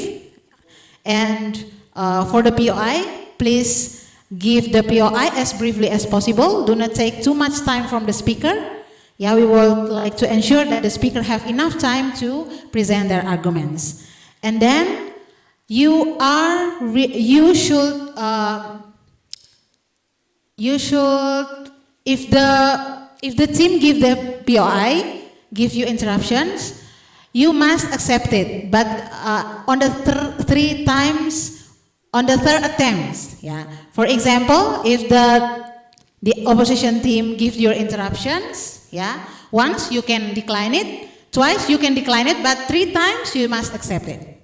Okay, and then please give also the correct answer and make sure that your argument supports your statements and your position.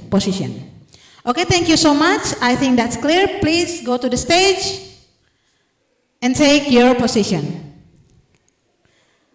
Ladies and gentlemen, give them big applause. Okay, so today we have SMA Seminari versus SMA Negeri 2 Bejawa with the motion, this house will ban the use of social media for students under 17. Once again, this house will ban the use of social media for students under 17 with SMA Seminari as government team and SMA Negeri 2 Bajawa as opposition team. We invite government team to introduce your team members. Good afternoon, honorable judges, timekeeper, moderator, and all the audience. In this afternoon, you have asked the representative of Seminary St. John Bertman Studable. With me, Daniel as the Prime Minister, Angelo as the Deputy Prime Minister, and Chris as the Government Whip. Thank you. Okay, thank you so much for the government team. The opposition team, it's time for you to introduce your team members. Good afternoon, everyone. The honorable judges, moderator, timekeepers, and fellow debaters. Thank you for the chance given to us. Let me introduce ourselves. I'm Yane as the first speaker of the opposition team, and my friend. I'm Chelsea as the second speaker of the opposition team, and my friend. I am Anastasia as the third speaker of the opposition team. That's all, thank you. Thank you, opposition team, to introduce yourself. Now the time will be given to the first speaker from the government team to define your arguments. Your time will start now. We complain about bad influence for our students, but we still allow them to use social media. Does it make sense? Good afternoon, ladies and gentlemen. I'm the first speaker of the government team. Want to state that we support our motion today that says this house will ban the use of social media for students under 17.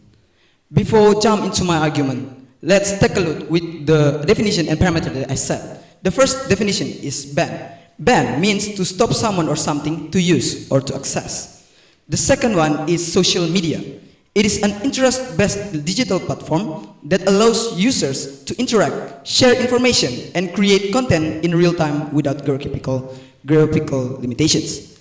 Ladies and gentlemen, our parameter in this debate afternoon is students in Indonesia and Instagram, also TikTok for social media. Now, allow me to do my elaboration. My argument entitled Regenerating Our Generations. BBC.com tells us that this program, the ban of social media, established to protect students from pornography, cyberbullying, addiction, and online trickery that our students may find in Instagram or TikTok. This program not appear without any reason, ladies and gentlemen. Our government realizes terrible impact that make a nest in our generations nowadays. For instance, new.or.id says that students may use social media 11 hours per day. But all of that hours, what is they looking for? Goodstats.id tells that 84% of social media use that our students use is used for entertainment. So they not use it to improve their self, not to develop their talent, but just for entertainment. That's a sad situation. Our students become addicted to social media, but not for good, but only for mindless scrolling. They use it just for entertainment. They leave the change to improve themselves in real life.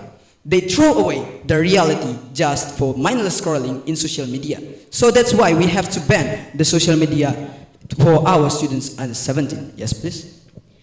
Thank you, my friend. Students experience bullying, but banning it won't erase hate. Doesn't this solution fail to address the root cases, which is bad behavior and lack of morals? Thank you. I got your point, madam. Ladies and gentlemen, why we should ban the social media? Because social media also bring negative impact for the behaviors of our students.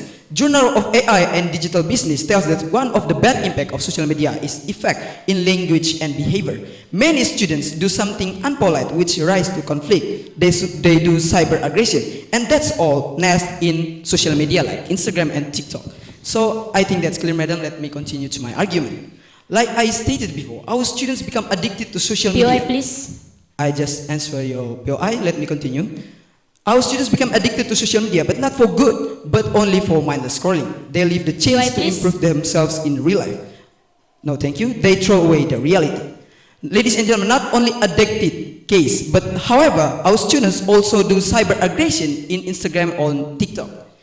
Journal of Social and Technology says that 300 students in research do cyber aggression. POI, please. Yes, please. Okay, thank you, my brother. Law number 77 of 2022, Federal law regulates data security is the obligation of the platform's provider. Punishing user for systematic failures is legally unsound. Why punish the user instead on enforcing the law on the providers? Thank you. Ladies and gentlemen, maybe the interruption is hard to get, but it simply means we have to ban social media because of the, not ban the social media because of law. But let us see the reality. The reality tells us that our students use it badly and they become addicted, also to cyber aggression that affect their behavior in real life. That's why we, the government team, want to support the argument to the policy to ban the social media. May I say something? I just answer your interruption, so please let me continue this first. Ladies and gentlemen, allow me to continue my point. POI, please. No, thank you. Journal of Social and Technology says that 300 students in research do cyber aggression. 40% students feel cyberbullying in social media. POI, please. Please, look at how bad social media in our reality. Yes, please. Thank you, my brother. Government regulation number 71 of 2019 mandates the state to provide digital literacy. A ban indicates a failure to educate and equip students for the digital era. I got your point. Why cause a ban over the mandatory to educate? Thank you. Point, madam. You talk about digital literacy, but the reality says us that we have so many suicide cases because of using social media. That it means that if we not ban, the digital literacy that you talk about is still useless. Ladies and gentlemen, allow me to continue again. The Journal of Social and Technology says that 300 students in research do cyber aggression. 40% students feel cyberbullying. Please look at how bad social media for our generation. When our government protects them from the bad influence, they also the one who cause the bad influence in social media. If we let our students use social media by their own, bad impact is certainly. This poor situation, the addiction and the cyber aggression situation becomes the chain or connector to another unfortunate situation in our country, ladies and gentlemen. Psychology.ugm.ac.id says that WHO notes... POI, please. We are running out of time, madam. Time is up, yeah. WHO notes 7,000 students under 17 do suicide because of social media. In Indonesia, our country, there are 988 cases on 2024. This is a truly bad impact for our generation. This is a heartbreaking condition. If we reject the policy to ban social media, means that we are not care with our students' future. Banning the social media doesn't mean we curb our students. It's form or shape of our aware that we want to teach our generation to be better. Students use social media badly because they aren't mature enough or still immature. Compass.com tells that students under 17 don't mature enough to use social media that created for adults. Banning term is the time to teach our generations. If government takes the first step, parents will carry out the further regulations to limit the use of cell phone of their children. It's like you teach a baby how to walk. Soon they at the legal age. Thing that appear in their mind is to use social media to improve themselves. Social media turn into self-development tool or to share brilliant ideas if we teach them to use it properly. So that's why we still stand in this position. Thank you. Okay, thank you for the first speaker from government team.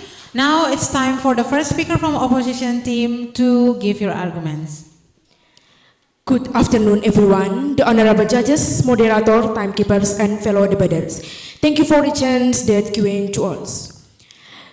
Today, we as the opposition team would like to explain to you why we oppose our motion today. This House would ban the use of social media for students under 17. Ladies and gentlemen, social media isn't just a form of entertainment. It has become an essential tool for education, skill development, and collaboration that can support the growth of Indonesia's younger generation. A total ban would eliminate significant benefits and is inconsistent with existing regulatory policies. Ladies and gentlemen, below are key arguments supported by reliable data. Ladies and gentlemen, Our first argument is that social media serve as a medium for learning and broad access to educational information. Ladies and gentlemen, social media plays an important role as a learning tool that provides broad access to information for children. Restricting their access to social media will close up opportunities for them to learn new things. This is because social media has become a primary platform that complements the learning needs of Indonesian students. Ladies and gentlemen, data from detik.com, December 22, 2025, a survey conducted by the Indonesia Education Research Institute shows that 72% of junior high and high school students use YouTube, educational TikTok, and Instagram to study subjects such as mathematics, science, and history. Educational channels like Belajar Bareng Guru on YouTube have 3.2 million subscribers, with 65% of viewers being under 17 years old. Ladies and gentlemen, information from Kompas.com, January 8, 2026, a report from the Directorate General of Primary and Secondary. No, thank you.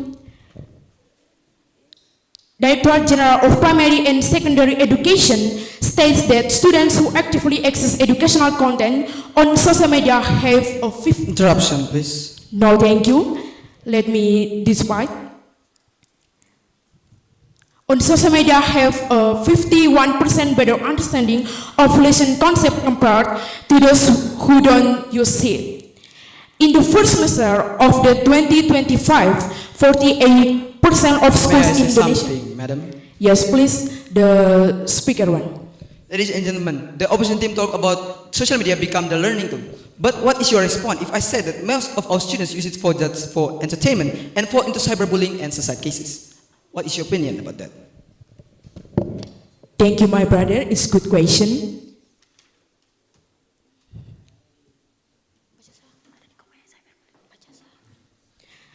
But that argument fails to see the evolution of content.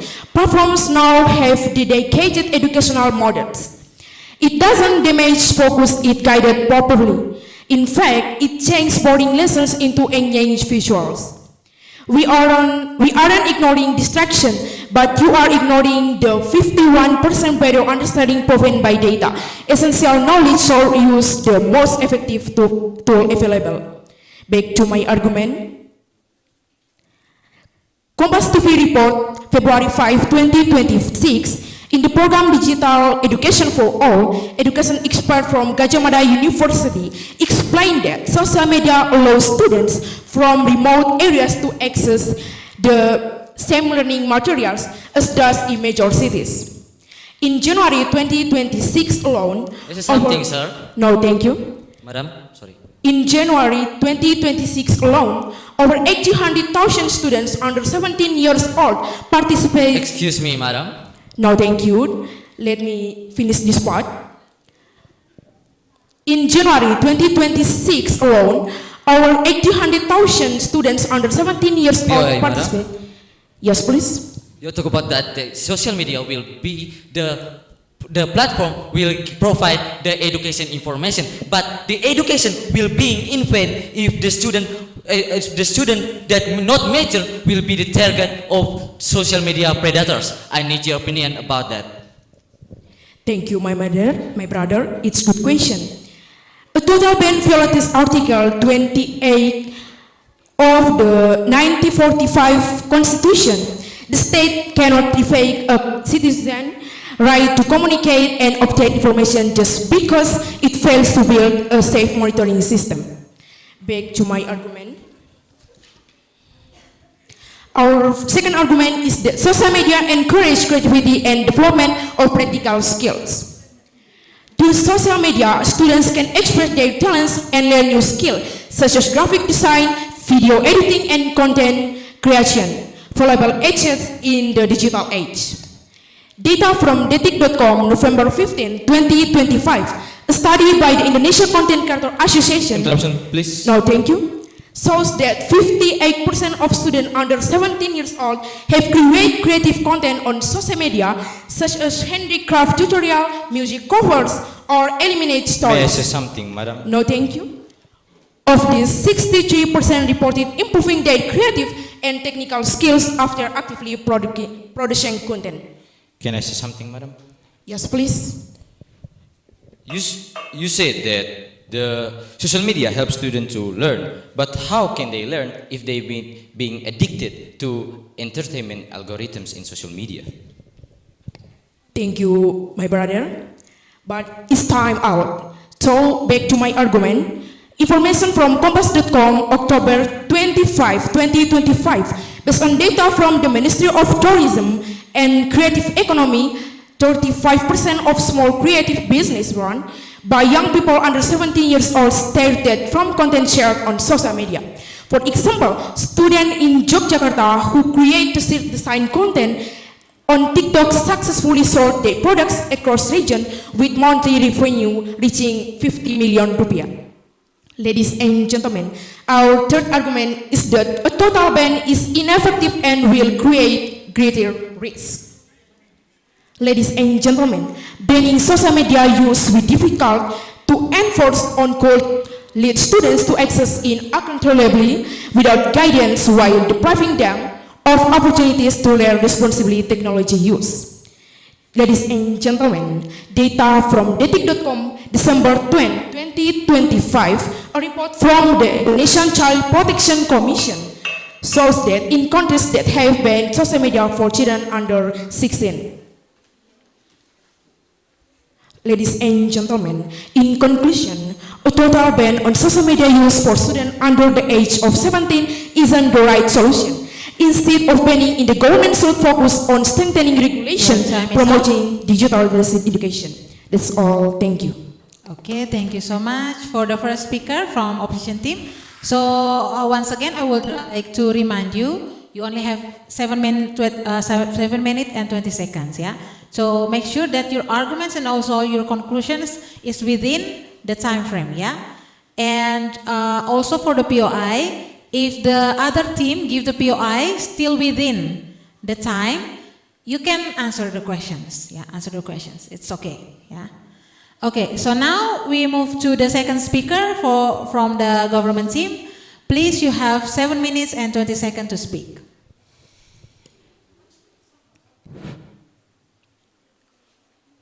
Why continue social media if it only leads us into digital slavery?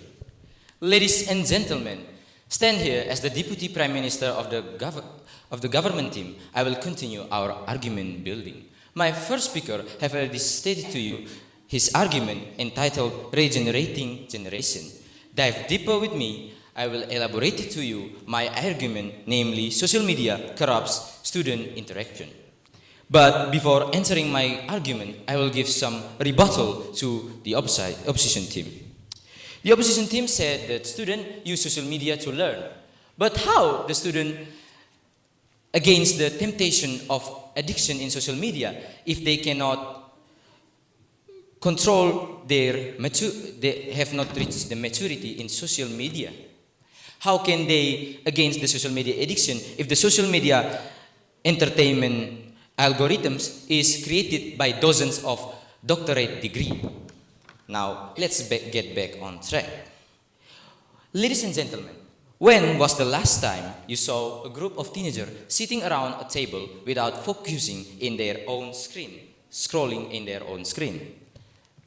Yeah, it makes that their body is in the same place, but their mind is separated. They immerse and focusing only in their own world, digital world, in their cell phone. This is not interaction, but rather the illusion of togetherness. The opposition team says that social media made it easier and expand the social network of teenagers. But we need to ask an essential question to ourselves. What is the use of quality if a relationship have no quality? Thus, we can say that social media is an element that corrupts interaction. According to a study of 86 female students in Makassar in 2025, 58% of them experience social anxiety. Another study by Persbitsky PY, and please. Weinstein in 2023, no thank you, madam, 2023, found that the presence of cell phone in hangout spots reduced the quality May of I say teenager something? conversation, leading to relationship strains, trust issue, and reduced empathy for others. PY, please. Yes. Thank you, brother. Article 28V of the 1945 Constitution guarantees the right to obtain information to develop one's personal environment. A total ban is a direct violation of the constitutional right. Is having access to information a wise way to educate the nation? Thank you. I got your point, madam. You said that we must continue with social media because social media provide to us many information and education. But don't you know that your rule stated that social media, we can continue with social media if social media give improvement to us. But now social media didn't give improvement. They only lead our students into addiction. Now back to my argument. The opposition may argue that the teenagers can find supportive community to develop. May I say something? No, madam. Develop their abilities. But however, what if our students become May I say individualistic something? and not care with others? No, thank you. The Journal of Environment Research and Public Health May I states say that something? the presence of social media. Yes, thank you. Thank you, my brother. The statement contradicts accessibility reality. Social media is free, low data, and already on every phone. Official sites often require better internet and payment, which disturb equality. It changes its gap because social media is the only platform they can access easily. That's all. Thank you. I got your point, madam. But it seems you agree to make our students fail in the hole of addiction and distraction because social media now only creates addiction and make our students less to have a lack on learning and develop their skills on their self on the communication skill. How can they reach social maturity without a real-time interaction with their friends? Back to my argument. The Journal of Environment Research and Public Health stated that the presence of social media results a decline in empathy and emotional intelligence among teenagers. And that is not only the impact. Wait until you hear this one. PI, please. No, thank you, madam. Recently, the United States of America was rocked by a trial between a victim of social media abuse and Meta Corporation.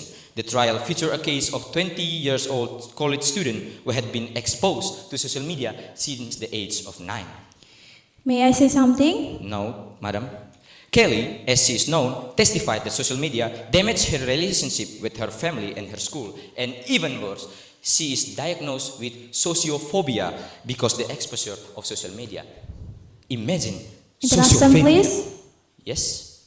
Okay. Article 10 of law number 35 of 20,045 guarantees every child the right to express their views and participate in accordance with their level of intelligence and age.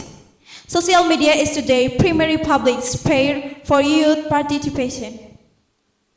I got your point, madam. You said that the social media as a tool to students express themselves. But why don't we ban something that only make our students express the feeling of distraction and less of learning?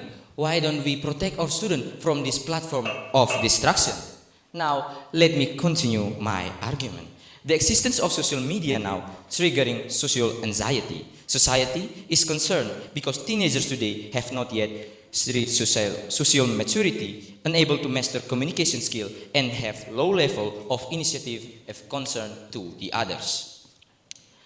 Using a simple logic of this motion, we can say that social media is now fooling the illusion of interaction among teenagers, which is where communication become blurred due to the inability of build quality relationship. Imagine, they can expand their relationship and their friendship with social media. They can have so many followers in the Instagram, but how they make a quality relationship with no real-time interaction? How they unity all of their friends without having conversation real-time with each other and having empathy with each other? We as the government team didn't want to isolate our student from the digital era, but we want to raise and aware to our student that social media triggers a variety of reaction, and not all of it are beneficial for our teenager. So social media is not improve our student education and communicating skill. With all of my data elaboration and our argument building, I have stated to you that we are extremely agree with our motion today. Thank you. Thank you so much for the second speaker from the government team. Now it's time for the second speaker from the opposition team to deliver your arguments. Okay, good afternoon, everyone. Honorable judges, distinguished members of the government, and guests. As the second speaker of the opposition, I stand here to reaffirm that a national sovereignty is not built through isolation, but through literacy and adaptation. Banning social media for those under 17 is not a rigorous mission. It is a step backward that will create digitally stunted generation in a world moving toward full automation. Our position is clear. Social media is the modern public square. Banning is equivalent to locking a child inside the house because we are afraid they might trip on the highway. We do not need a ban. We need a negation system. Allow me to disconstruct the government's arguments, narrative link points, proving that this provision is a reactive, ineffective, and dangerous policy for the future. Before moving further, allow me to dismantle the illusion of cognitive sovereignty offered by the government. They call social media a tsunami, yet their solution is to build a paper wall. Reality on the ground shows that total prohibition only triggers a digital black market where children will falsify their identities without any supervision at all. The government claims parents have lost authority. We argue that this policy robs parents of their right to provide digital education to their children. The state is attempting to play God within the private sphere of the family, and that is a form of digital authoritarianism that we must reject. Ladies and gentlemen, this is some data for you. The right to information, Article 28 of the 1045 Constitution. Everyone has the right to communicate and obtain information. A total ban for those under 17 is a violation of the constitutional right to access modern knowledge. Protection does not mean cutting off access, but rather Industrial Revolution 4.0. No thanks. And Society 5.0, the future workforce demands digital expertise. Distancing teenagers from social media means lowering their path to understanding digital economics, personal branding, and global networking from an early age. Can I say something, madam? No, thank you. Protection does not mean cutting off access. The principle of digital resilience, research from the Oxford Internet Institute show that bans do not eliminate risks. Instead, they leave teenagers without immunity. Can I say something? Yes, madam? please. Madam, you have said that the parents can help students to develop their digital literacy. But can you guarantee, nowadays, many of our parents did not take savvy and that did not have ability on the digital literacy. Can you guarantee our parents have guidance and protect their children without any knowledge of the digital literacy? May I have your opinion about that? Okay, thank you. According to Article 26 of the Child Protection Law states the upbringing is the primary responsibility of parents. A state mandate ban is a form of authoritarianism that invites family privacy. Okay, back to my argument. Social media is a space for creative expression. Millions of teenagers use these platforms to team design, video editing, and creative writing. This ban killed the creative ecosystem of Indonesia's youth before they can force. This creativity is linked to utilizing algorithms for education. Many educational contexts on platforms like TikTok and Instagram are designed faster by students than conventional methods. Flooding children with the positive content is the solution, not turning off their screens. This aligns with the effectiveness of parents' role. Current technology already allows for supervision without prohibition. No, thank you. The problem is not the technology, but the lack of parental education. The solution is empowerment, not a ban. Interruption, please. No, thank you. This is reinforced by Cominfo digital literacy data. Our digital literacy index is growing. A total ban will possibly help. Please. Yes. You keep talking about our students may study by social media, but don't you know one of the bad impact from social media is erosion of effective learning time. More time, the use of social media, they use just for scrolling. Many students postpone their homework for quick look in social media. So how can it improve the knowledge of our students if they just addiction to mindless scrolling? I need your opinion about that. Thank you, my brother. Law number 24 of 2014 supports youth talent. Banning social media kills digital portfolios and the global competitiveness of Indonesia students compared to developed nation. Back to my argument. Social media is a student organizational tool. Student councils, hobby communities, and youth social movements operate through social media. This ban privileges the right to assemble the organs guaranteed by law. The social mobility is validated by the failure of past prohibition policies. History proves the total ban on most cultures. The importance of a positive digital footprint. Teenagers need to learn to build a good digital footprint early. If they only start at 17 without school guaranteed, they are more prone of fatal mistakes that could ruin the future careers. This relates to peer support and psychological health. For teenagers marginalized in the peer physical improvement, online communications are often a lifeline for their mental health. The concept of digital democracy. Teenagers need to learn how to express opinions healthy in the public sphere. Banning them for social media removes their small laboratory for democracy. Ladies and gentlemen, Article 4 of Law number 12 of 2022, Protection from Digital Sexual Violence, is achieved through education on consent and data security, not by closing access. Closing access makes victims afraid to report because they were breaking the rules from the start. Honorable judges, the jury, and all participants debates. Honorable judges, the government wants to build fortress of isolation, while we want to build negation. Banning social media for students under 17 is a lazy policy that sacrifices the future for a momentary hollow comfort. Do not let our children enter the world as 70 as strangers their own digital civilization. Thank you. Okay, thank you so much for the second speaker from the opposition team. Now we have third speaker from the government team. You have 7 minutes and 20 seconds to speak.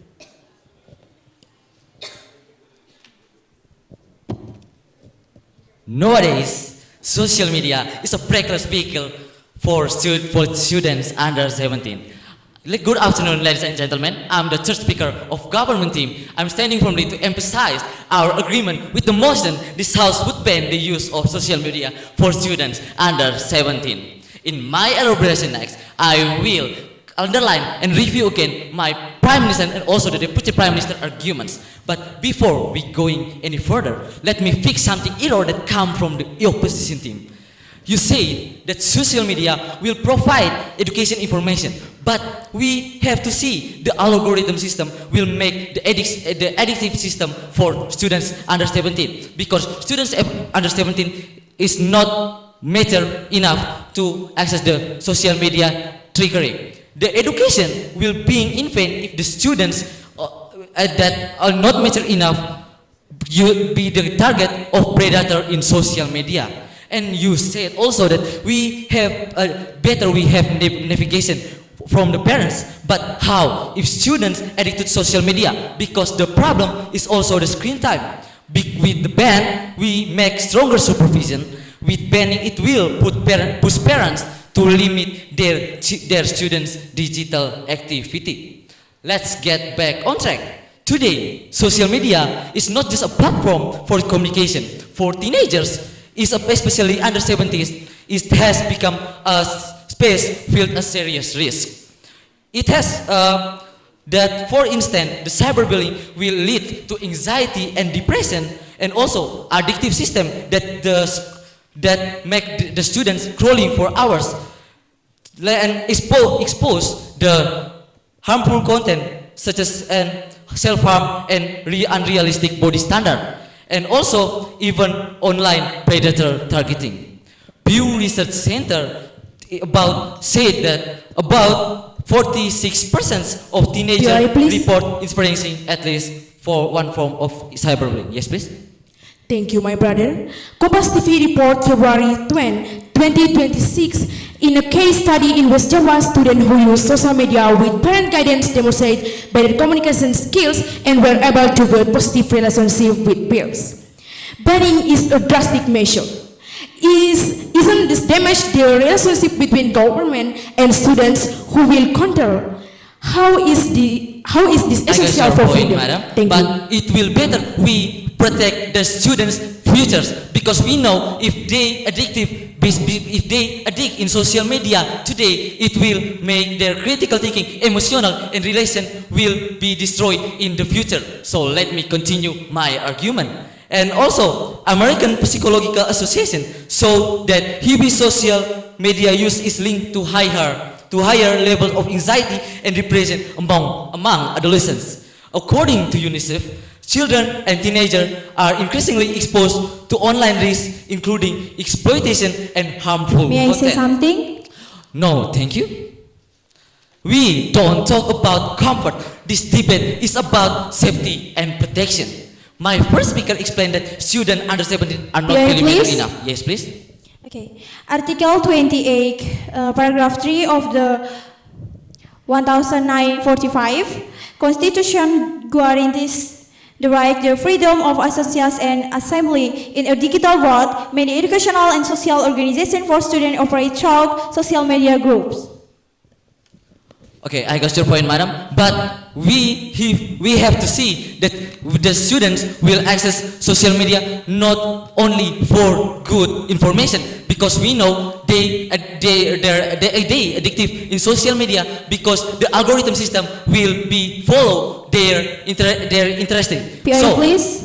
No, thank you, because I've just answered your questions. So with my answer before, let me continue my argument. Hold on a second, madam, because I have to continue my argument. That the data by BBC.com. PI, please. Yes, please. The social media, shall we ban the tool of shall we educate the use and improve parenting?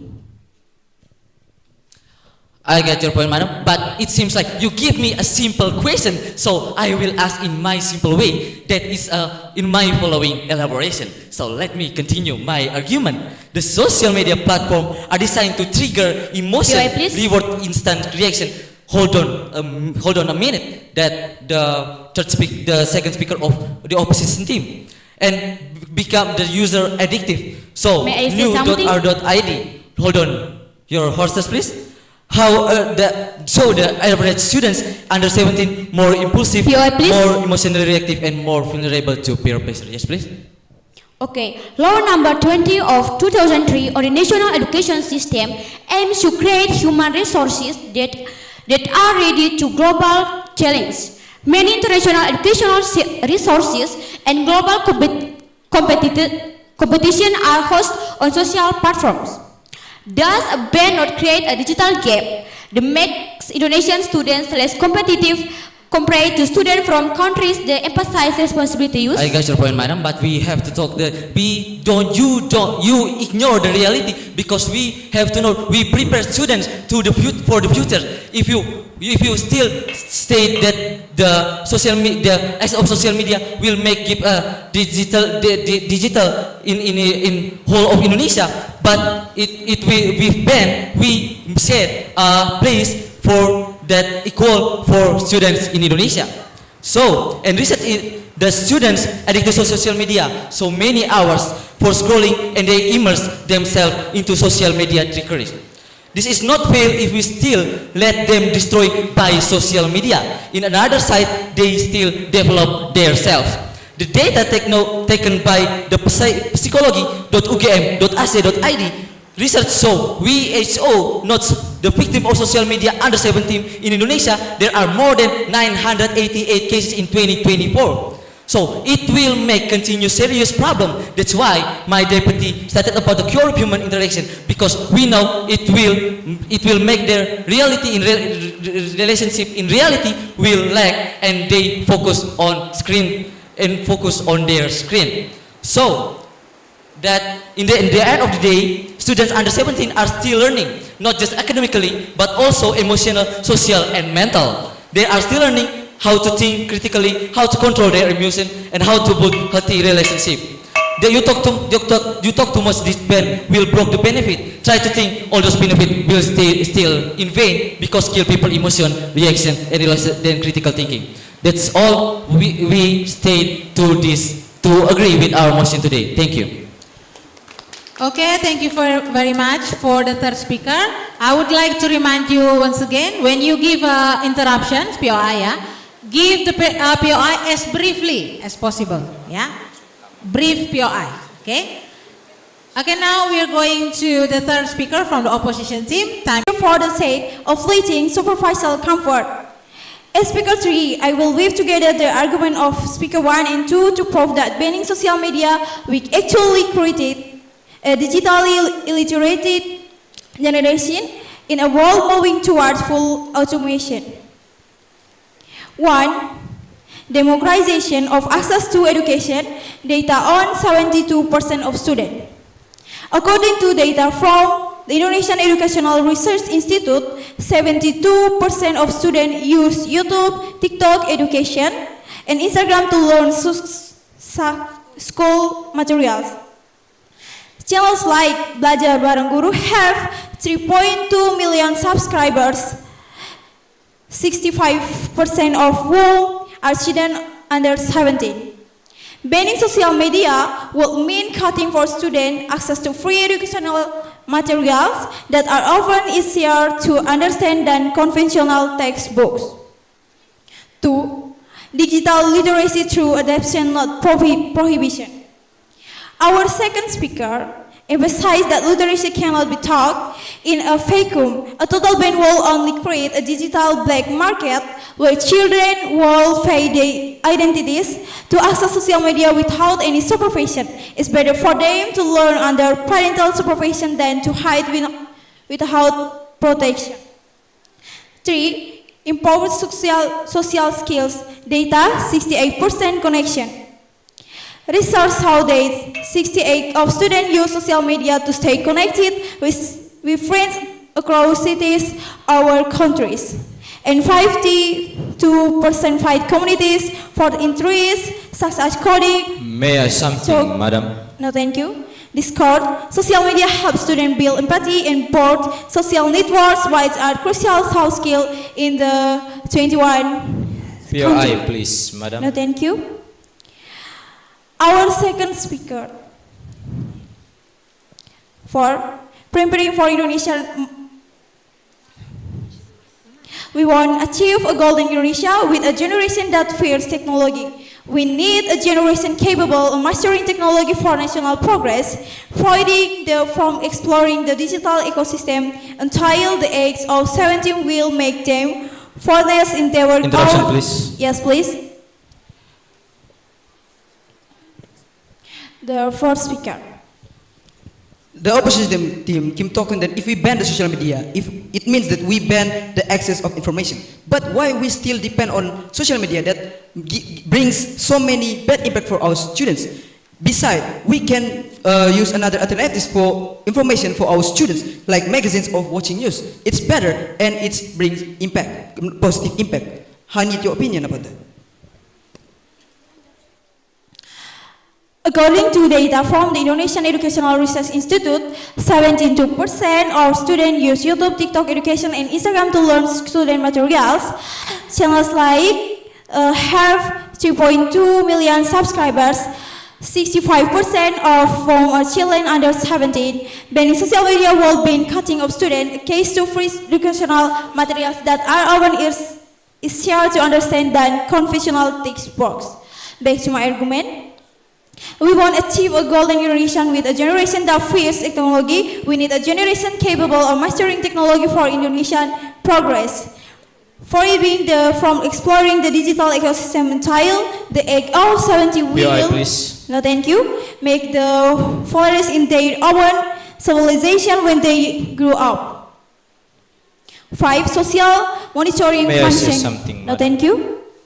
Many cases of injustice bullying in schools and even extorting have been exposed because students boldly post them on social media. This ban will indirectly.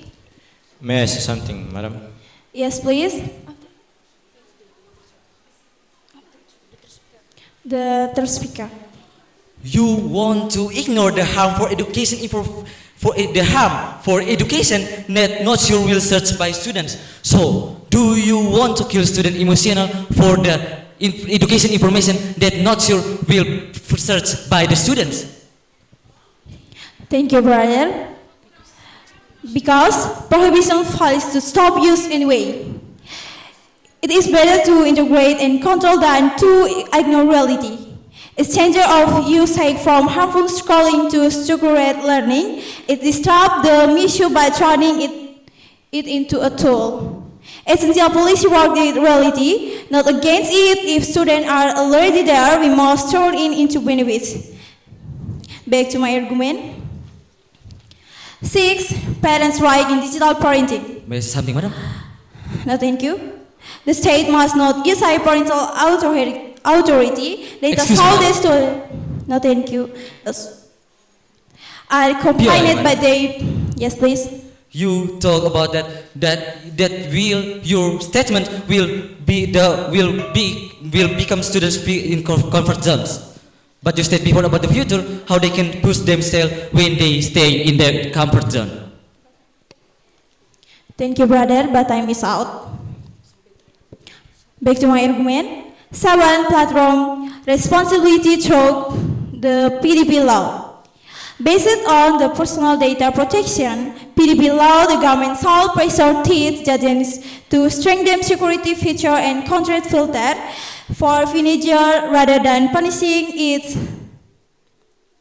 with bans. The burden of responsibilities shall lie with platform providers, not user. 8. Creative economy and future talent. Many students under 70 have already begun building careers and content creator, designer, and digital community developers. Their jury, the government team, wants to build walls, why we want to build bridges that let our children enter the real world at 17 as technologically challenged outsider. Give them literacy, give the dangers, but don't put them in solitary confinement. That's all, thank you. Okay, thank you so much for the third speaker from the opposition team. Now it's time for both of the team to summarize all the arguments. We start with the reply speaker from government team. You have 4 minutes and 20 seconds.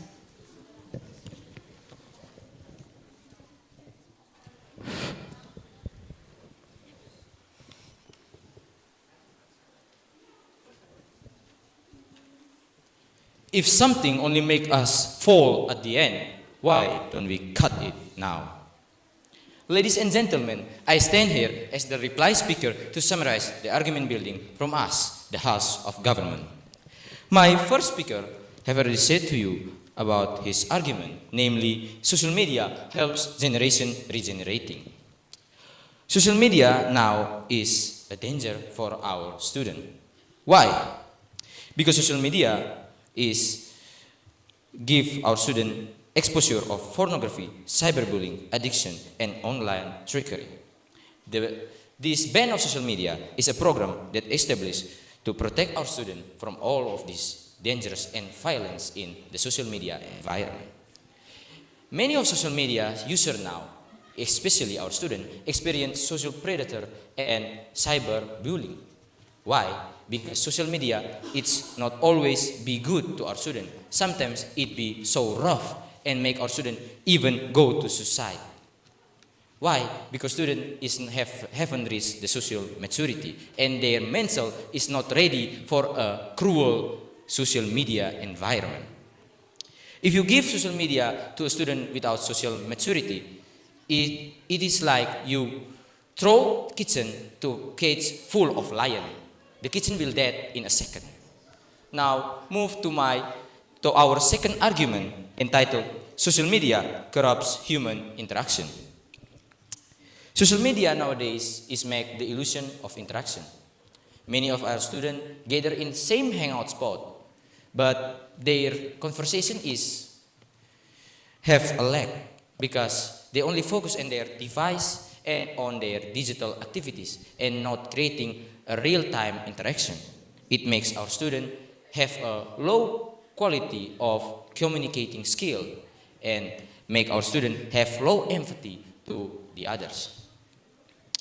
Social media exposure on our students make our students improve in their skill, education, and on their information. But it only makes our students individualistic, have a trust issue with others, and separate their connection with their friends in the real time. You may say that social media helps students to expand their relationship with others, maybe in other countries or in other places. But don't you know that social media is sometimes corrupt the interaction? Why? It is like why you have so many of followers in Instagram and in TikTok if it only followers, not a friend that you can call, you can interact in real time? What if the point of quantity if a relationship is built with no quality? So the ban of social media is help the regenerating of generation, and the ban of social media also cut the element that corrupts human interaction. Our student today is not reached their social maturity, and our student today is not ready to enter the rough environment of digital era. If the opposition team said the social media exposure to students is helping for their digital mastery skill, but what is the point of digital mastery if our students only drown in the isolation of social environment? What is the point of personalized learning and many information database that they get from social media if our students only be individualistic and only drown in their own satisfy? What is the point of social media if it's only drown and our student into mindless scrolling in every hours? So ladies and gentlemen, why don't we ban the social media if social media gives so many negative impact to our students? By the summarize of our argument building, I have to say to you that we as the government team are still absolutely agree with our motion today. Thank you. Okay, thank you so much for the reply speaker. Now it's time for reply speaker from the opposition team to sum up your arguments. Thank you for the chance that given to us. Honorable judges and fellow debaters, I, as the reply speaker from the opposition team, would like to emphasize that social media isn't just a form of entertainment. It has become an essential tool for education, skill development, and collaboration that can support the growth of Indonesia's younger generation. A total ban would eliminate significant benefits and is inconsistent with existing regulatory policies. Ladies and gentlemen, according to data from the Indonesian Educational Research Institute, explained that 72% of students use YouTube, TikTok education, and Instagram to learn school materials.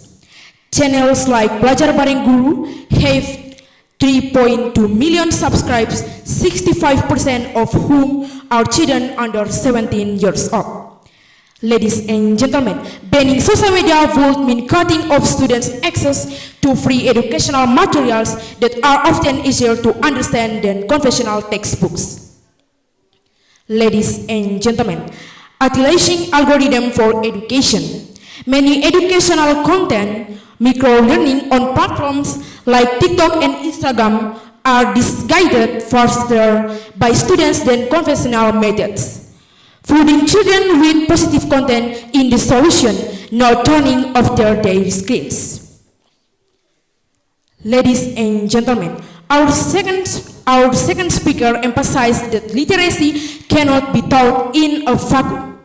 A total ban would only create a digital black market, where children would fake their identities to access social media without any supervision. It's better for them to learn under parental supervision than to hide without protection. Ladies and gentlemen, research shows that 68% of students use social media to stay connected with friends across cities or countries, and 52% find communities for interests such as coding or art through Discord. Social media helps students build empathy and build access and build social networks, which are crucial soft skills in the 21st century. Ladies and gentlemen, the state must not assert parental authority.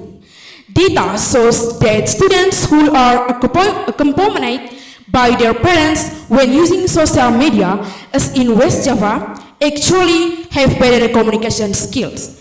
This policy constitutes excessive state intervention into the family domestic space. Ladies and gentlemen, based on the Personal Data Protection Law, the government is so pressure that guidance to strengthen security features and content filters for teenagers rather than punishing its confident students with bans. The burden of responsibility should lay with platform profits, not users. Ladies and gentlemen, Speaker 2 proposed the formation of a national digital literacy task force, not a prohibition task force. This task force will be tasked with entering schools to teach digital ethics and how to filter information. This is the state's presence empowering, not distracting. Ladies and gentlemen, isolating children from the digital world in this day and age can actually lead to feelings of social exclusion. Ladies and gentlemen, the government team wants to build walls while we want to build bridges. Don't let our children enter the real world at 17 years old as technological challenge outsiders. Give them literacy, give them guidance, but don't put them in solitary confinement. That's all. Thank you. Thank you for the reply, speaker from opposition team. So that is the end for our third match. Thank you for both of the teams, and please give them a big applause for an amazing performance. You can now congratulate each other and go back to your seat.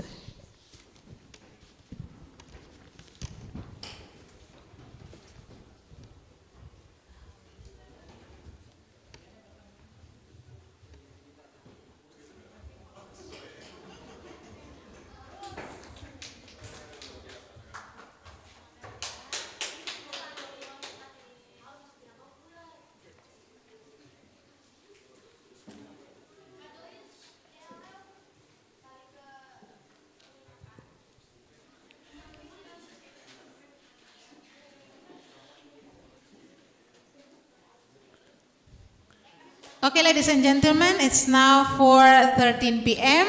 We will welcome the next and last performance for today. I would like to ask the committee member to help me invite the participant to this room.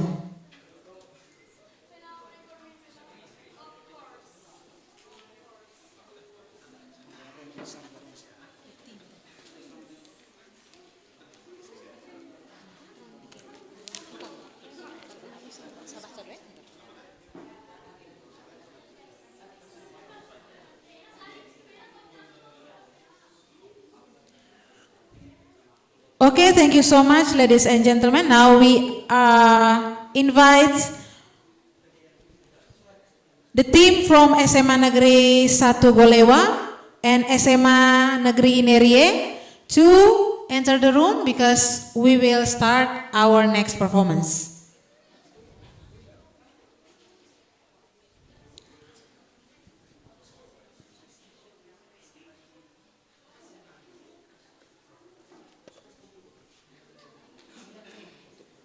Diperhatikan lagi yang bel panjang itu jam 7.20 itu baru bel panjang, tadi 7.20 tepat itu ini 3 kali ya?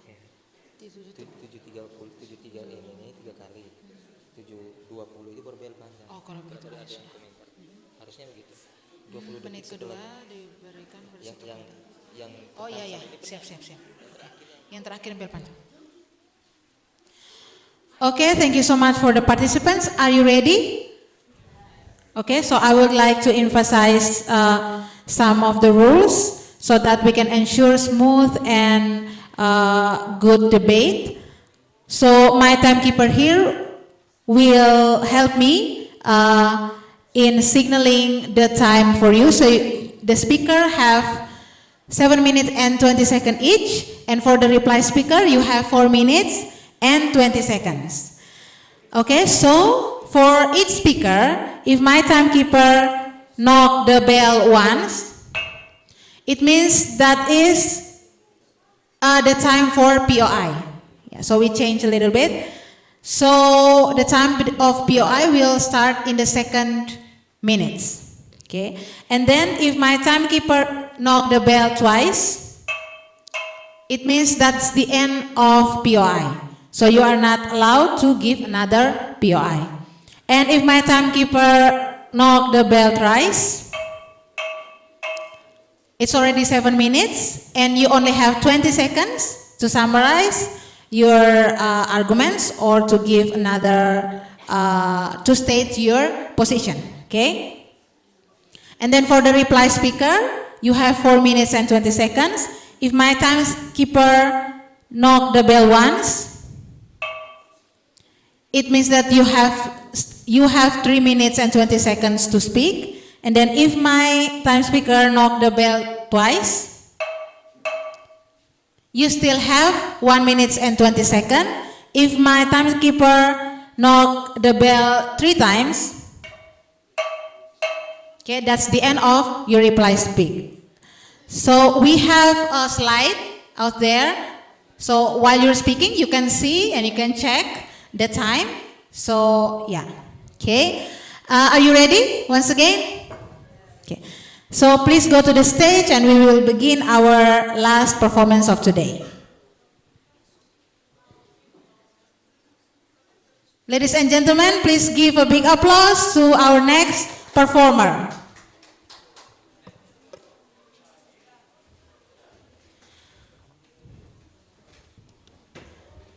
So on the stage we have SMA Negeri 1 Golewa and SMA Negeri Inerie with the motion this house would ban the use of social media for students under 17. Once again, this house would ban the use of social media for students under 17 with SMA Inerie as government and SMA Negeri 1 Golewa as opposition. Now, we will give the time and opportunity to government team to introduce your team members.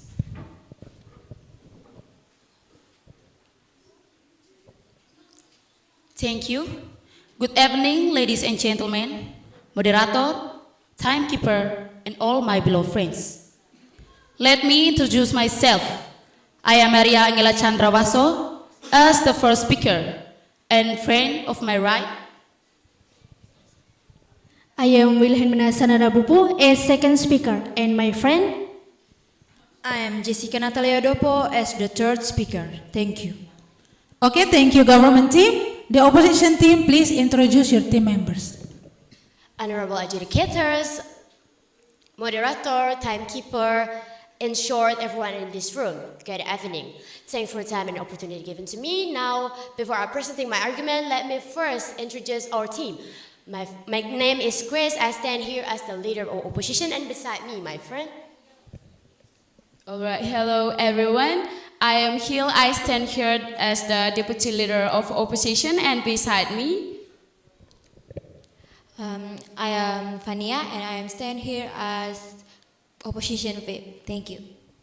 Thank you so much, opposition team. It's time for the government team, from the first speaker of government team, to define the arguments and present your arguments. Time is yours.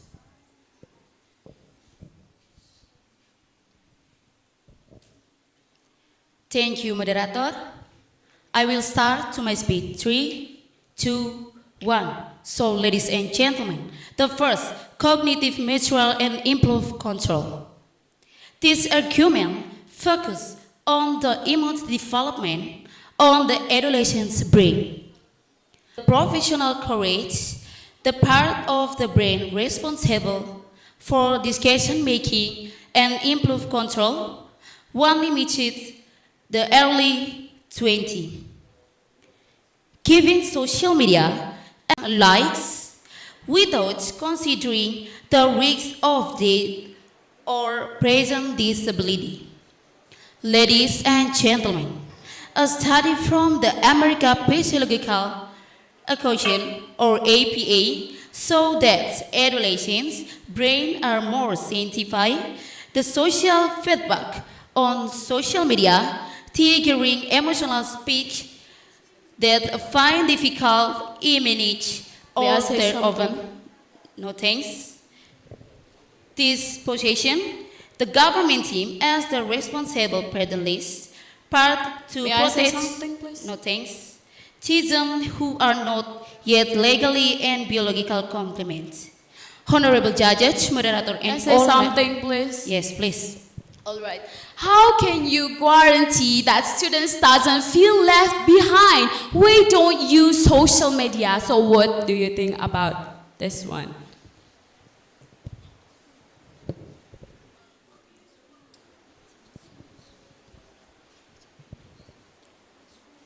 Thank you so much for your question, sister. I will answer your question. The reason we support this argument is because social media algorithms over this game to trigger dependent instability. Let me continue my argument. The second, the mental health, crease and face beauty standards. Focus on the relationship between visual contact discipline and physiological disorders. Something, please? No thanks. Why its logical context? Social media is a current platform where no thanks, platform where people only show their best selfies. Teenagers and yes, please. Isn't this policy too extreme that we also know that government can better to teach students how to use this media social responsibility than parents? What do you think about that? Thank you.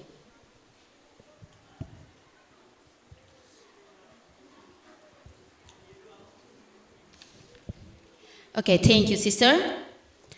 A study from the American Psychological Association, or APA, showed that adolescents' brains are more sensitive to social feedback and social media. Let me continue my argument. We support this argument because the chief group under 17 is the identify formation phase. If identify is by on comparison with filter beauty standard of graces wield, their self-esteem will freely. Ladies and gentlemen, example, the rise in excess of body damage spread, district or BDD, in adolescents girls who feel their face or bodies improve their freckles feeling professionality edit posts on Instagram.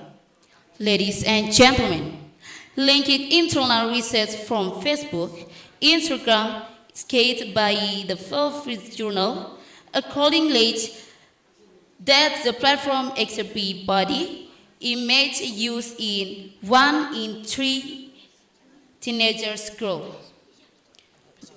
honorable judges, moderator, and all my friends. Protection from explanation. May I say something, please? No thanks. Explanation and digital security. Focus on philanthropies. May I say something, please? No thanks. To cribbing and data mission. Why logical? May I say Yes, something, please. please? All right. The government claims social media causes anxiety and depression, but they fail to prove that banning it will solve this problem. So that's it. Thank you.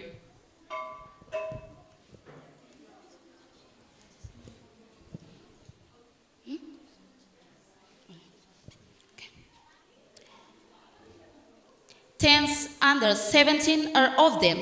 Let's answer of digital privacy. Once personal data or posts are shared, the digital footprint remains forever, which can hinder their future. E8 win a play for jobs.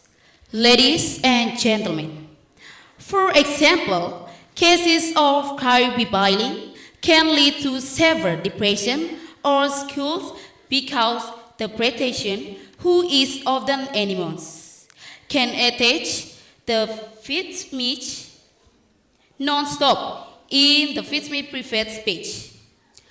Ladies and gentlemen, this point close. Thank you.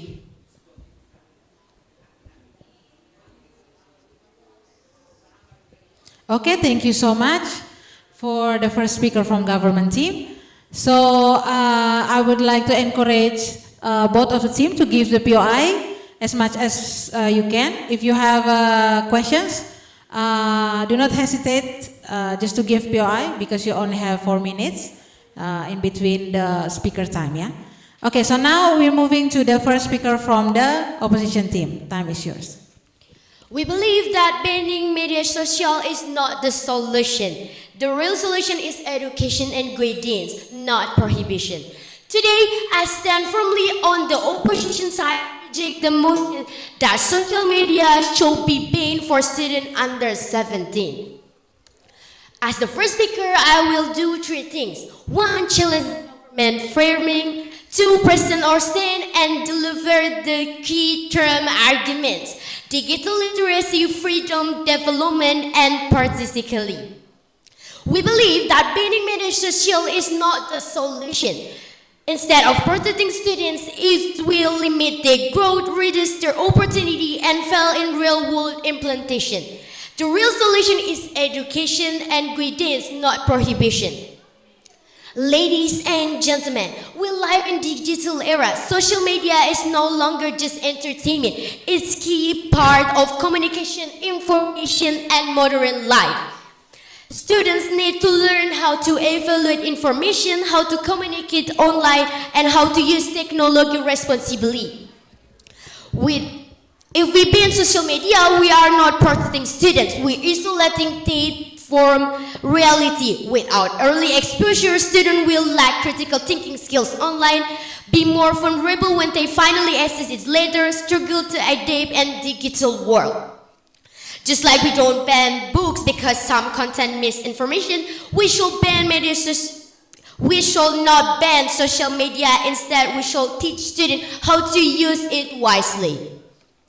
Now let me begin with my first argument. It violates freedom and personal development.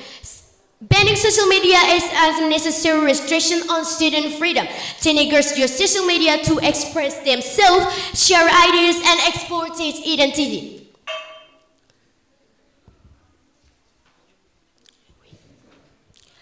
This is crucial stage of personal development. Through social media, students can discover talents, build confidence, no thanks, let me finish this one. With global communities. By banning it, we were sealing their voice and limiting their opportunities to grow.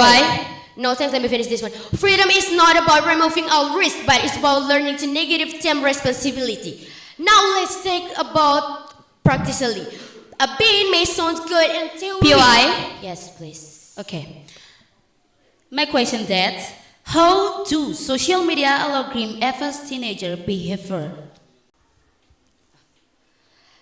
Thank you for the beautiful questions, girl.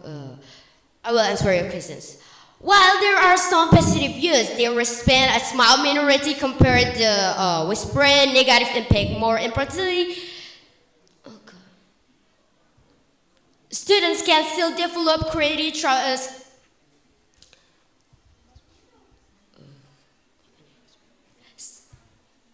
school activity, learn business skill in several environment. Now let me back to make argument.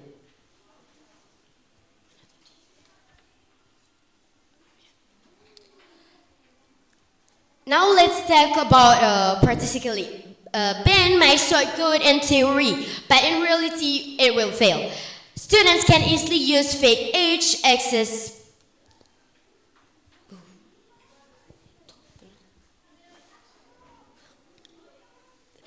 platforms secretly, borrow accounts from others. Then this means the ban will push a stage underground, remove partial or teacher supervision, and make it even more dangerous. Instead of open guidance, students will use social media without support or control. Therefore, the government solution is not only restrictive fee, but also in POI. No, thanks. Let me finish this one. We must also recognize that social media POI. is not. No, thanks. Let me finish this one. Purely harmful. It provides. POI. Yes, please. Okay, thank you. My question is that why is cognitive maturity important when discussing teenager access to social media? Can you repeat your questions clearly? My question that why is cognitive maturity important when discussing teenager access to social media?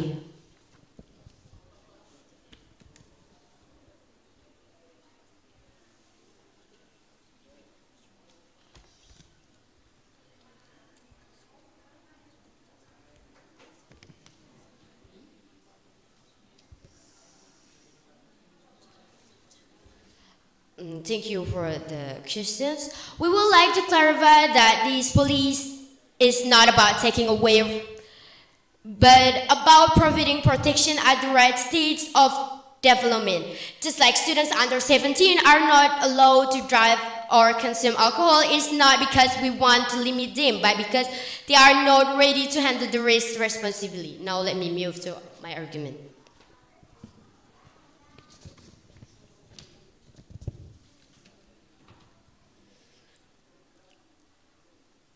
Instead of open guidance, students will use social media without support or control. Therefore, the government solution is not only restrictive but also effective. We must also recognize that social media is not purely harmful. It provides educational content, awareness of global issues, opportunities for creativity and entrepreneurship. Many students today learn new skills online, build small business, and gain inspiration for the future careers.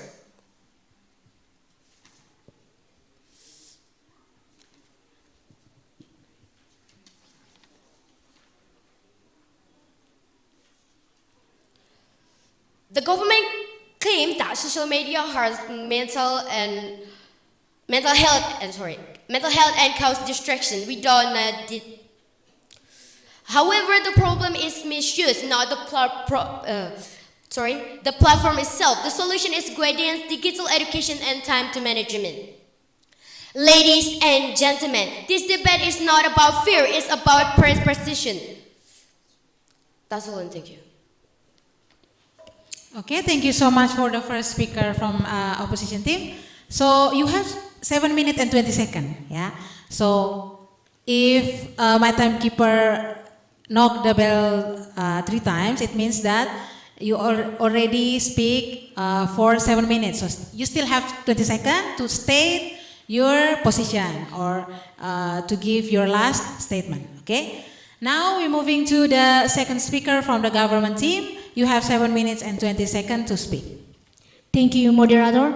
I will start my speech. 3, 2, 1. So, ladies and gentlemen, good morning, judges, moderator, timekeeper, and my prone debaters. I am Wilhelmina Saliana Bupu, as second speaker. I support the argument presented by Colette from the first speaker, and I will state that argument providing data and prohibiting the use of social media under 17 years. Honorable judges, moderator, and my beloved friends. The first psychology exploration by algorithms. This argument highlights that social media is intelligent designed to create in education the teenagers cannot resist. Digital platforms use unified scrolling features and variable rewards like slot machines to teenagers' dopamine. Teenagers under 17 years highly abilities brain both like matter emotional control, making them easy to negate for manipulation. The reason we support a ban social media use for children under 17 years is because the adolescent brain is inactivity for peace. Conscious explorers organizes the case within same, impress conscience and interest resolution on interfederation.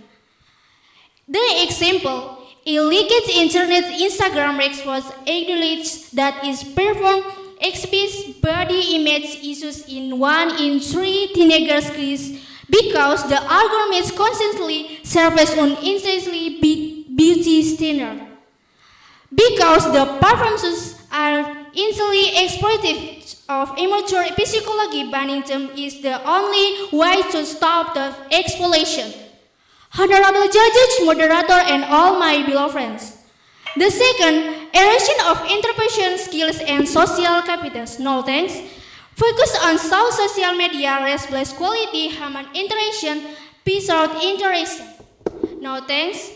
Healthy human interaction requires reading body language, tone of voice, and yes, please. Second speaker. All right.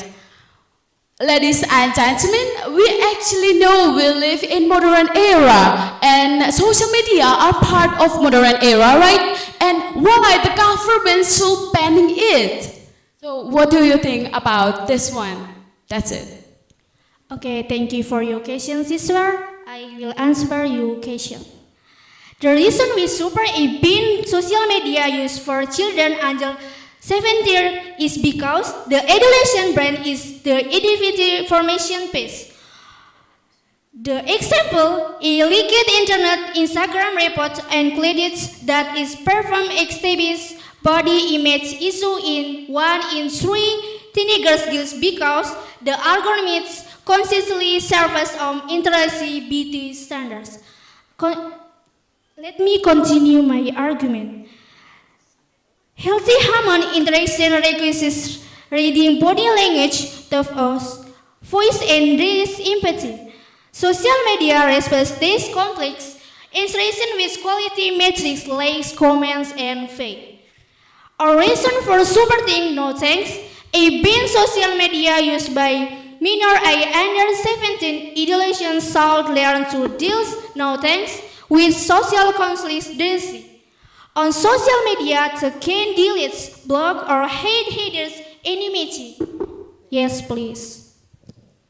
Ladies and gentlemen, like my second speaker said before, that we live in digital world.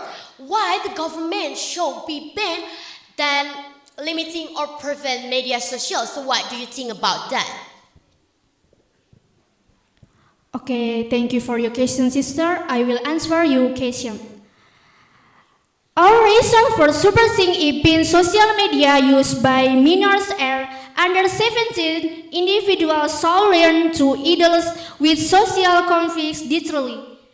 On social media, they can delete, block, or they hide beneath anonymity.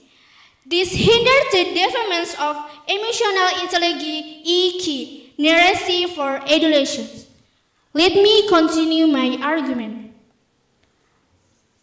For example, the phenomenon of social anxiety, routines where passively compensable making it no thanks, aggressive comments only, but the fear on endless win in the no thanks comes to making podcast or face-to-face practitioner. Honorable judges, moderator, and all my beloved friends. Yes, please. What is the impact if the government banning social media for students under 17? What is the impact? That's it. Okay, thank you for your question, sister. I will answer your question.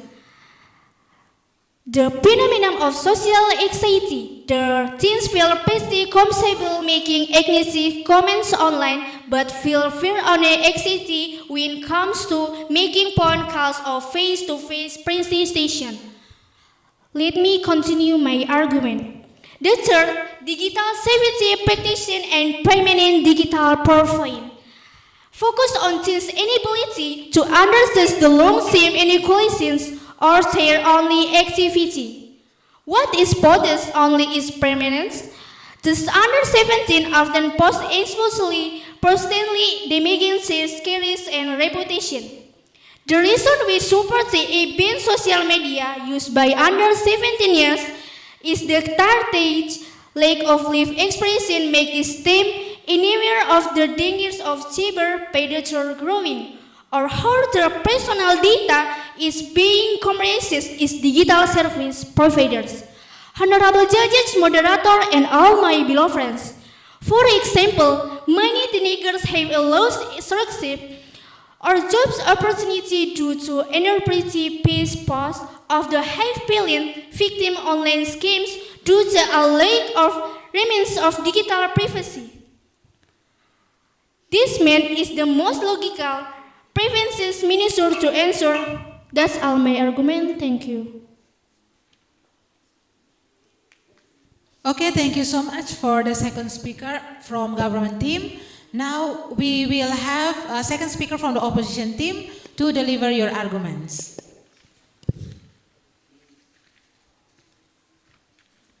Thanks for the time and opportunities, honorable adjudicators, respected government team, and my fellow speaker. As the second speaker of the opposition team, I will do first, I will rebut the key arguments presented by government. Second, I will reinforce our team stance. And third, I will introduce new arguments to prove why banning social media for students under 17 is harmful and ineffective. Before I jump to my argument, let me rebut some arguments from the opposition. From the government. The government's case is built on fear of mental health issues, distraction, and danger, but their solution is extreme and unrealistic. First, let's jump to my argument. First, on mental health. They claim social media causes anxiety and depression, but they fail to prove that banning it will solve this problem. Mental health issues come from many factors like academic pressure, family environment, and social expectation. Social media is only one part of a much bigger issue. In fact, social media can also provide emotional support communities, access to mental health awareness, and a space to express feeling. Banning it removes these support systems instead of fixing the root cases. Second, on academic performance. The government says social media reduce focus, but let us be clear, distraction is not caused by social media alone. Students can be distracted by games, television, and everyday dreaming. The real issue is, let me finish this one. The real issue is time management and discipline. Instead of banning, we should teach students how to, let me finish this one, how to balance their time. A ban doesn't build discipline, it avoids the problem. Yes, please. My question is, why is social media considered psychology dangerous for teenagers under 17 years? Can you say it clearly? Why is social media considered psychology dangerous for teenagers under 17 years?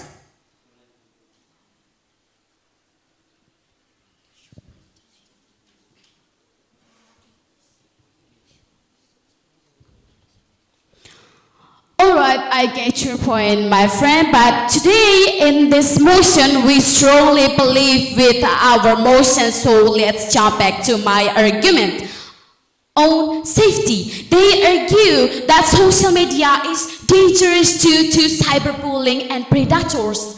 We agree that risk exists, however, banning is not the solution. Why? POI, please. Students, let me finish this one. Because students will still access the internet through other means without guidance. Let me finish this one. They become even more vulnerable. Education, digital literacy, and supervision are far more effective than simply cutting access. Alright, now let me strengthen our position with three key principles. Yes, please. My question is, why isn't parental supervision alone a good tool to address the negative impact of social media?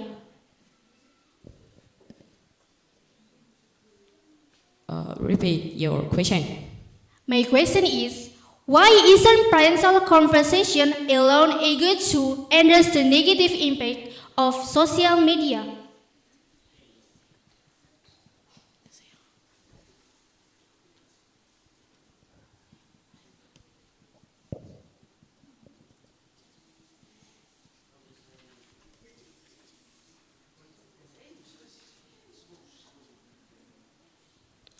All right, I get your point.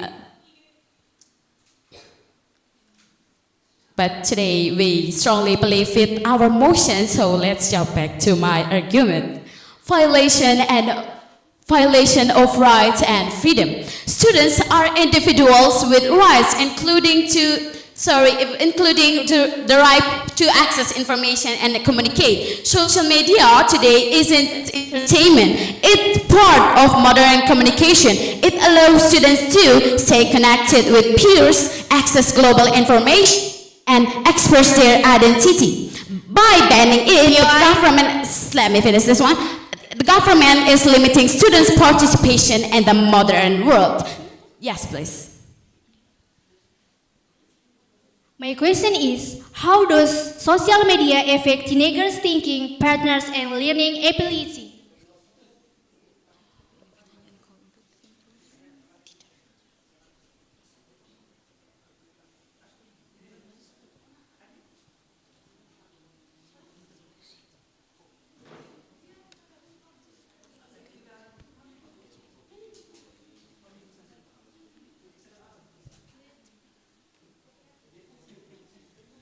All right, thank you for the question. Now I will answer your question. However, social media isn't the most reliable. Let's jump back to my argument.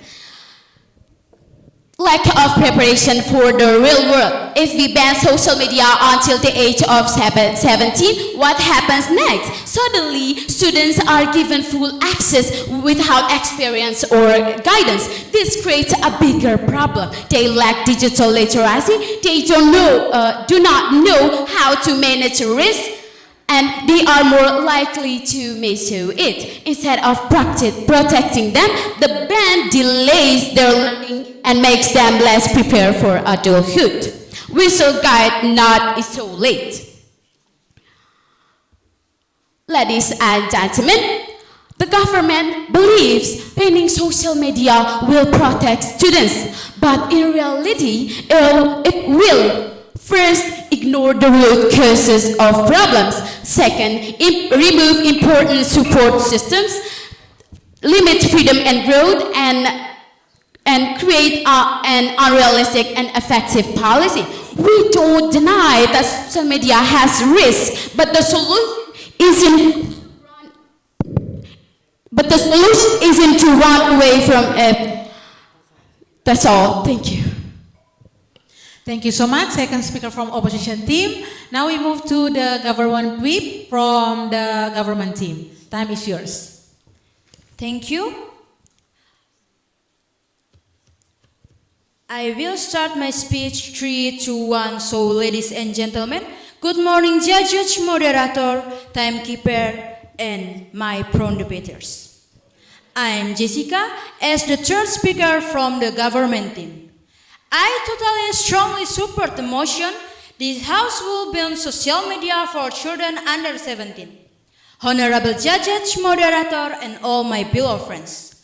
The first petition, first freedom. The opponent argues about the right to access information, but we have provided that social media is not the only source of information. Social media is a manipulative commercial platform. To read to help development or without audience is far more important than the right to have a social media account. Honorable judges, moderator, timekeeper, and all my beloved friends. The second, definition of right versus to bin.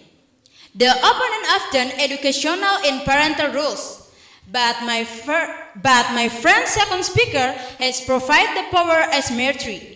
Present cannot possibly win again $1 billion AI algorithm. A bin is the only fair system solution. Honorable judges, moderator, timekeeper, and all my beloved friends. A. Biological and confined question. The bottom line is that the brain to teenager under 17 years old medical do not yet have a mature profound context. The logical being, given the social media, is like letting a children drive a car. They have teenager or the design domain, but no brake or impulse control. The government provides this not because it is evil, but because it cares about the mental well-being of the citizen. By system afraid of the long-time protection. The bottom line, no thanks. Its algorithms are exploited and digital frontage are teachers. The logical being social media, no thanks sister. The logical being social media is that increase place beauty standards and I-stat culture that undermine the nation literary integrity. Yes, please, sister.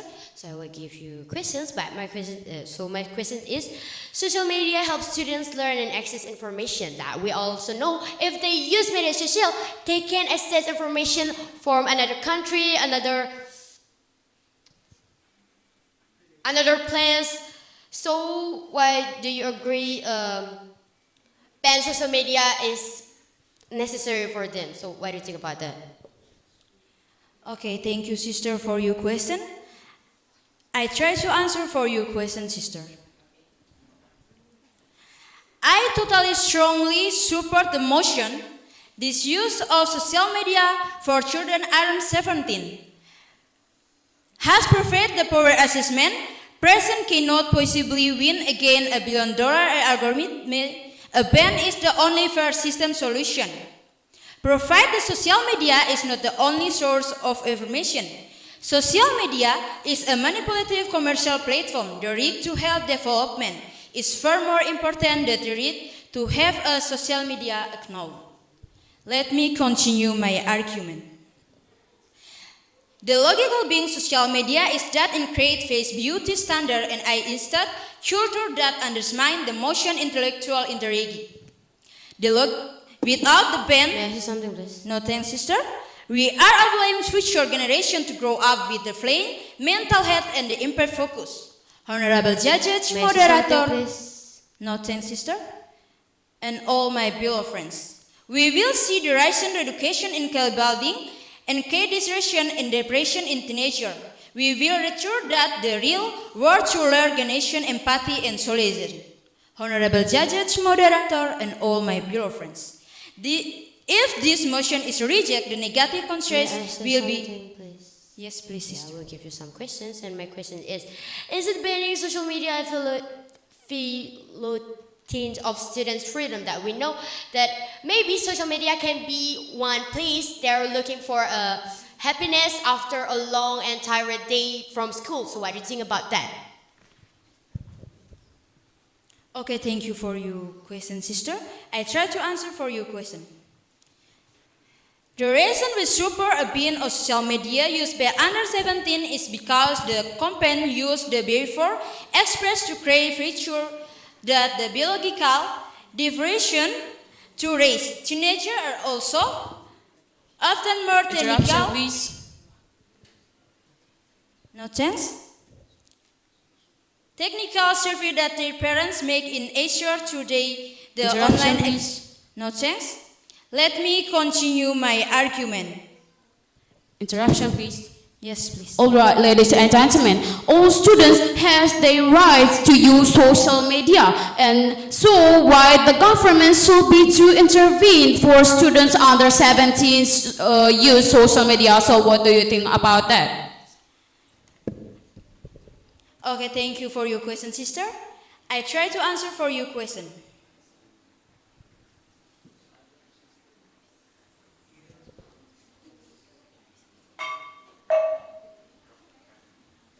Let me continue my argument. The opposition team, often only the empathy have the person can surprise their children, it means the activity algorithms. Meanwhile, our team often legal right and real protection. We have provided that they are biological unpaid, socially deficient, and systematic exploit. Therefore, there is an allowing and ration to deal this ban. Supporting this motion means saving the nation's future. Our team argues that state has a moral obligation to protect those we are biological and the immature from exploits in truth. This argument is logical because in research that human rings also includes the ring to help ground the growth and development from the digital platform. That's all. Thank you. Okay, thank you so much for the third speaker from government team. Now it's time for the third speaker from opposition team. Please give your arguments. Okay, thanks for the time given to me. Honorable educators, respected government team, and dear audience. As the third speaker of the opposition, my role is to rebuild, and make this debate clearly. At the end of this speech, I will show you why banning social media for students under 17 is not only unnecessary but harmful and unrealistic. Let's break down their main claims. Social media harms mental health. Oversimplified. Yes, harm exists, but the government presents it as inevitable and universal, which is not true. Mental health issues come from many factors, like family environments, academic pressures, and social relationships. Social media is just one factor, not the root cause. In fact, for many students, social media provides emotional support, communities where they feel accepted, and a space to express themselves. So, banning it removes not only risks, but also important support points.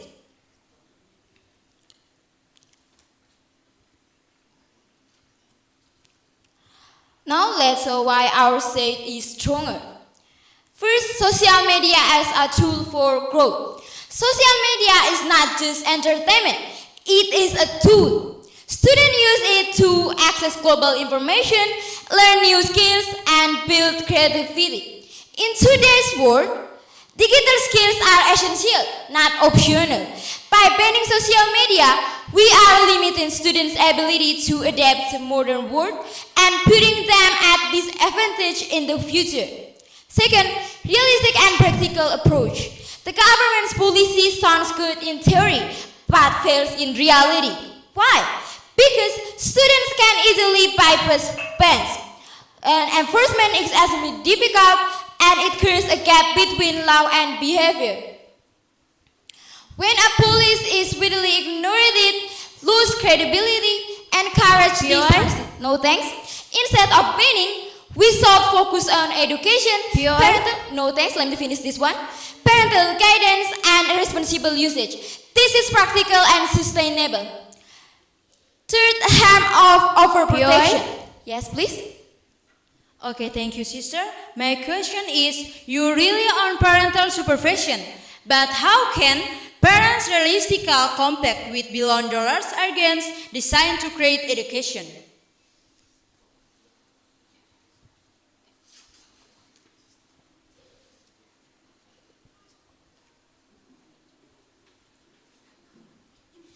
I get your point.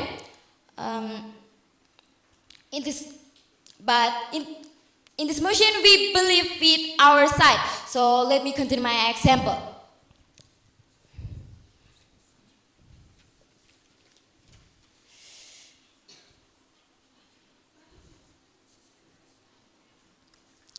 Third, harm of overprotection. Overprotection has consequences. If students grow up without exposure to social media, they enter adulthood unprepared, they lack digital awareness, and they are more vulnerable later. It is better for them to, no thanks, learn gradually, make small mistakes under guidance, rather than face risks, no thanks, rather than face risks suddenly with no experience. This debate comes down to, yes please. If social media is safe, why do many platforms have a great attention with awareness about mental health risks? Can you say that clearly? If social media is safe, why do many platforms have a regular session and warning about mental health risks?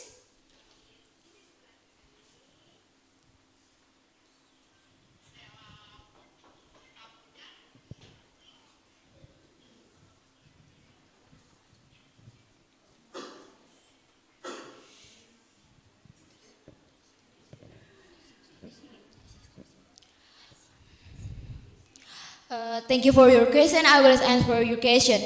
We do not deny that risks exist. However, the problem is misuse, not the platform itself. Now, let me continue my example. This debate comes down to control versus preparation. The government chooses control, ban the problem, removes access.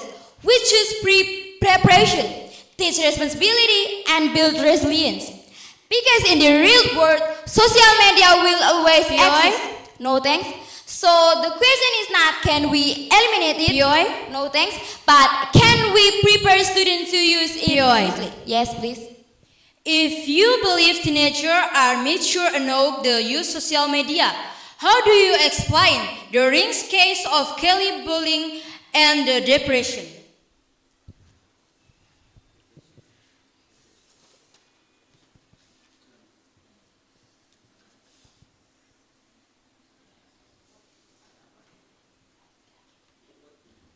I get your point. Thanks for your interruption. But in this motion, we believe in our side. So let me continue my example. Let's compare both sides. Government offers protection, but only short term. Ignores practicality and removes opportunities for growth. Opposition acknowledges risks, provides realistic solution, and prepares students for long-term success. We don't deny the problem, we solve it better.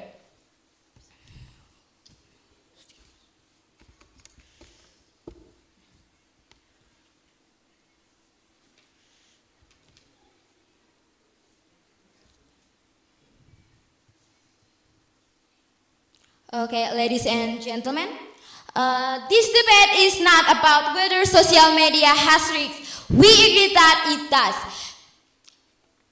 The real question is banning the best and more effective solution? And more importantly, does this policy do more good than harm?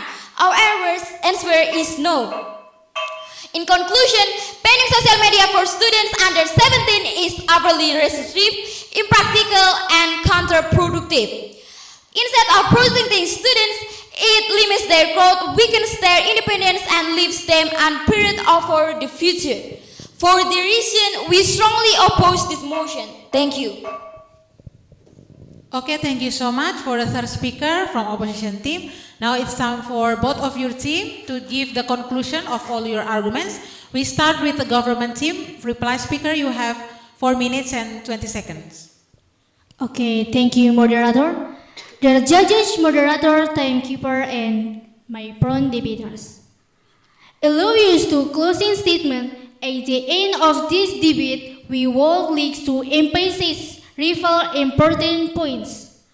Our team defers to win this debate because it offers system solutions to our problems that cannot be solved through individual adolescence alone. Justification for medical adolescence. The pro-argument based on medical evidence that the brains of adolescents under 17, particularly the precious cortex with adolescent impulse control, are not yet fully matured. The government has a paternalistic responsibility to limit access to adolescent platforms for the mental health of young people. Ladies and gentlemen, protection from the realities or 10 points to real risks such as cyberbullying, online predator, and exposure to pornography or hoax contents, which have been pronounced to make self-esteem and trigger severe depression. These preventions are the most effective from illegal protection compared to present suppression, which often fails. Persistent loss, long-term impact. Our team has successfully demonstrated that early social media use diversity, learning, focus, academic, productivity, and the ability to socialize in person. This ban provides space of adolescents to develop a healthy self-identity without the excessive process of social comparison in digital world.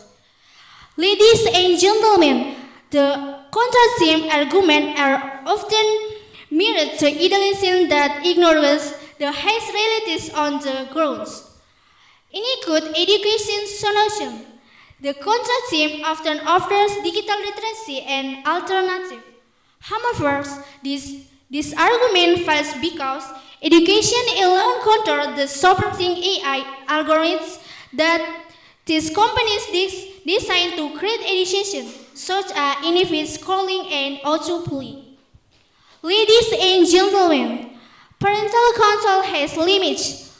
Counterclaim that parental should be responsibly ignores the fact that teenagers are often more technologically savvy and able to hit digital purposes in private space, such as toggles, animals, icons. Ladies and gentlemen, the risk to access information is not right in social media. Conclaims argue that banning social media resides the risk of information. However, education information can still be addition to shared energies, importance, or digital library without being tapered and manipulative social economy. Thank you. Okay, thank you so much for the reply speaker from government team. The opposition team, your reply speaker will have 4 minutes and 20 seconds. You can start now. Thanks for the time and opportunities that's given to me. All right, ladies and gentlemen, honorable educators and our respected opponents. As the reply speaker for the opposition bench, my role is to take a step back and evaluate this debate. Today's motion is this House will ban the use of social media for students under 17. And after weighing all arguments, we firmly believe that this ban is unnecessary, unrealistic, and ultimately harmful. There are 3 key classes in this debate: harm versus benefits, protection versus empowerment, and practicality versus idealism. First, on harm versus benefit. The government has focused heavily on the dangers of social media, cyberbullying, addiction, and exposure to harmful content.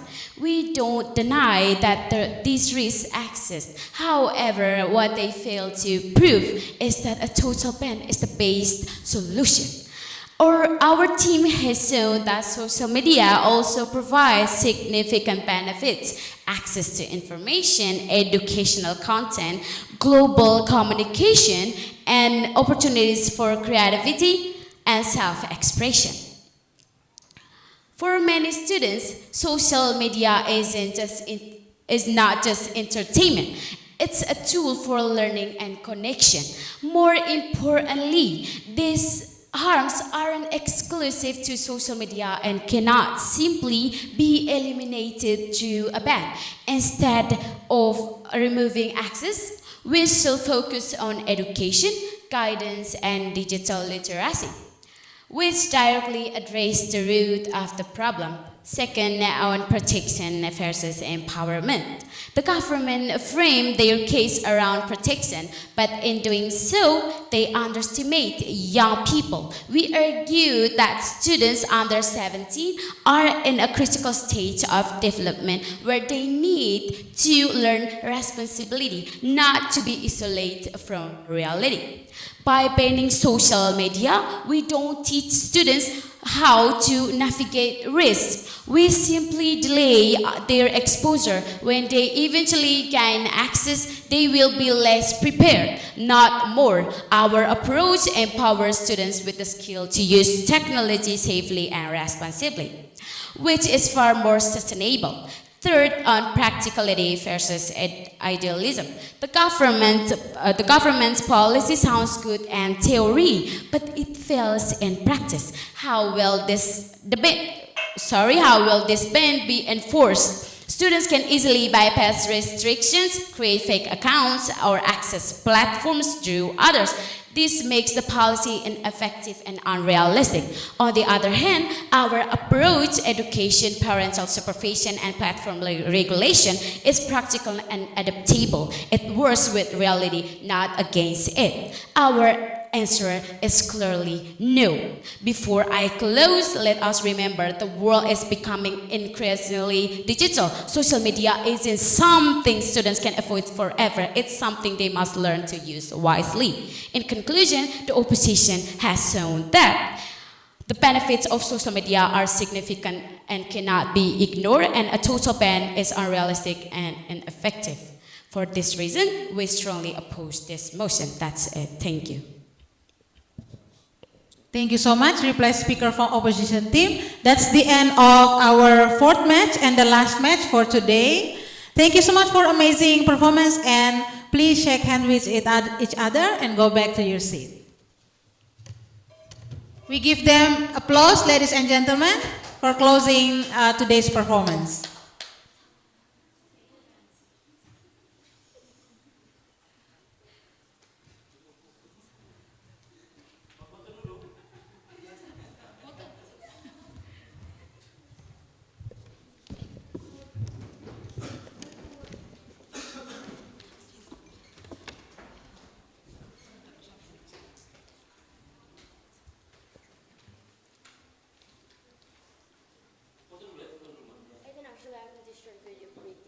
Sumpah, cantik sekali jawaban timekeeper nih.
Bapak Ibu, kita besok mulai jam 8. Ya, jam 8 pagi. Sekedar informasi.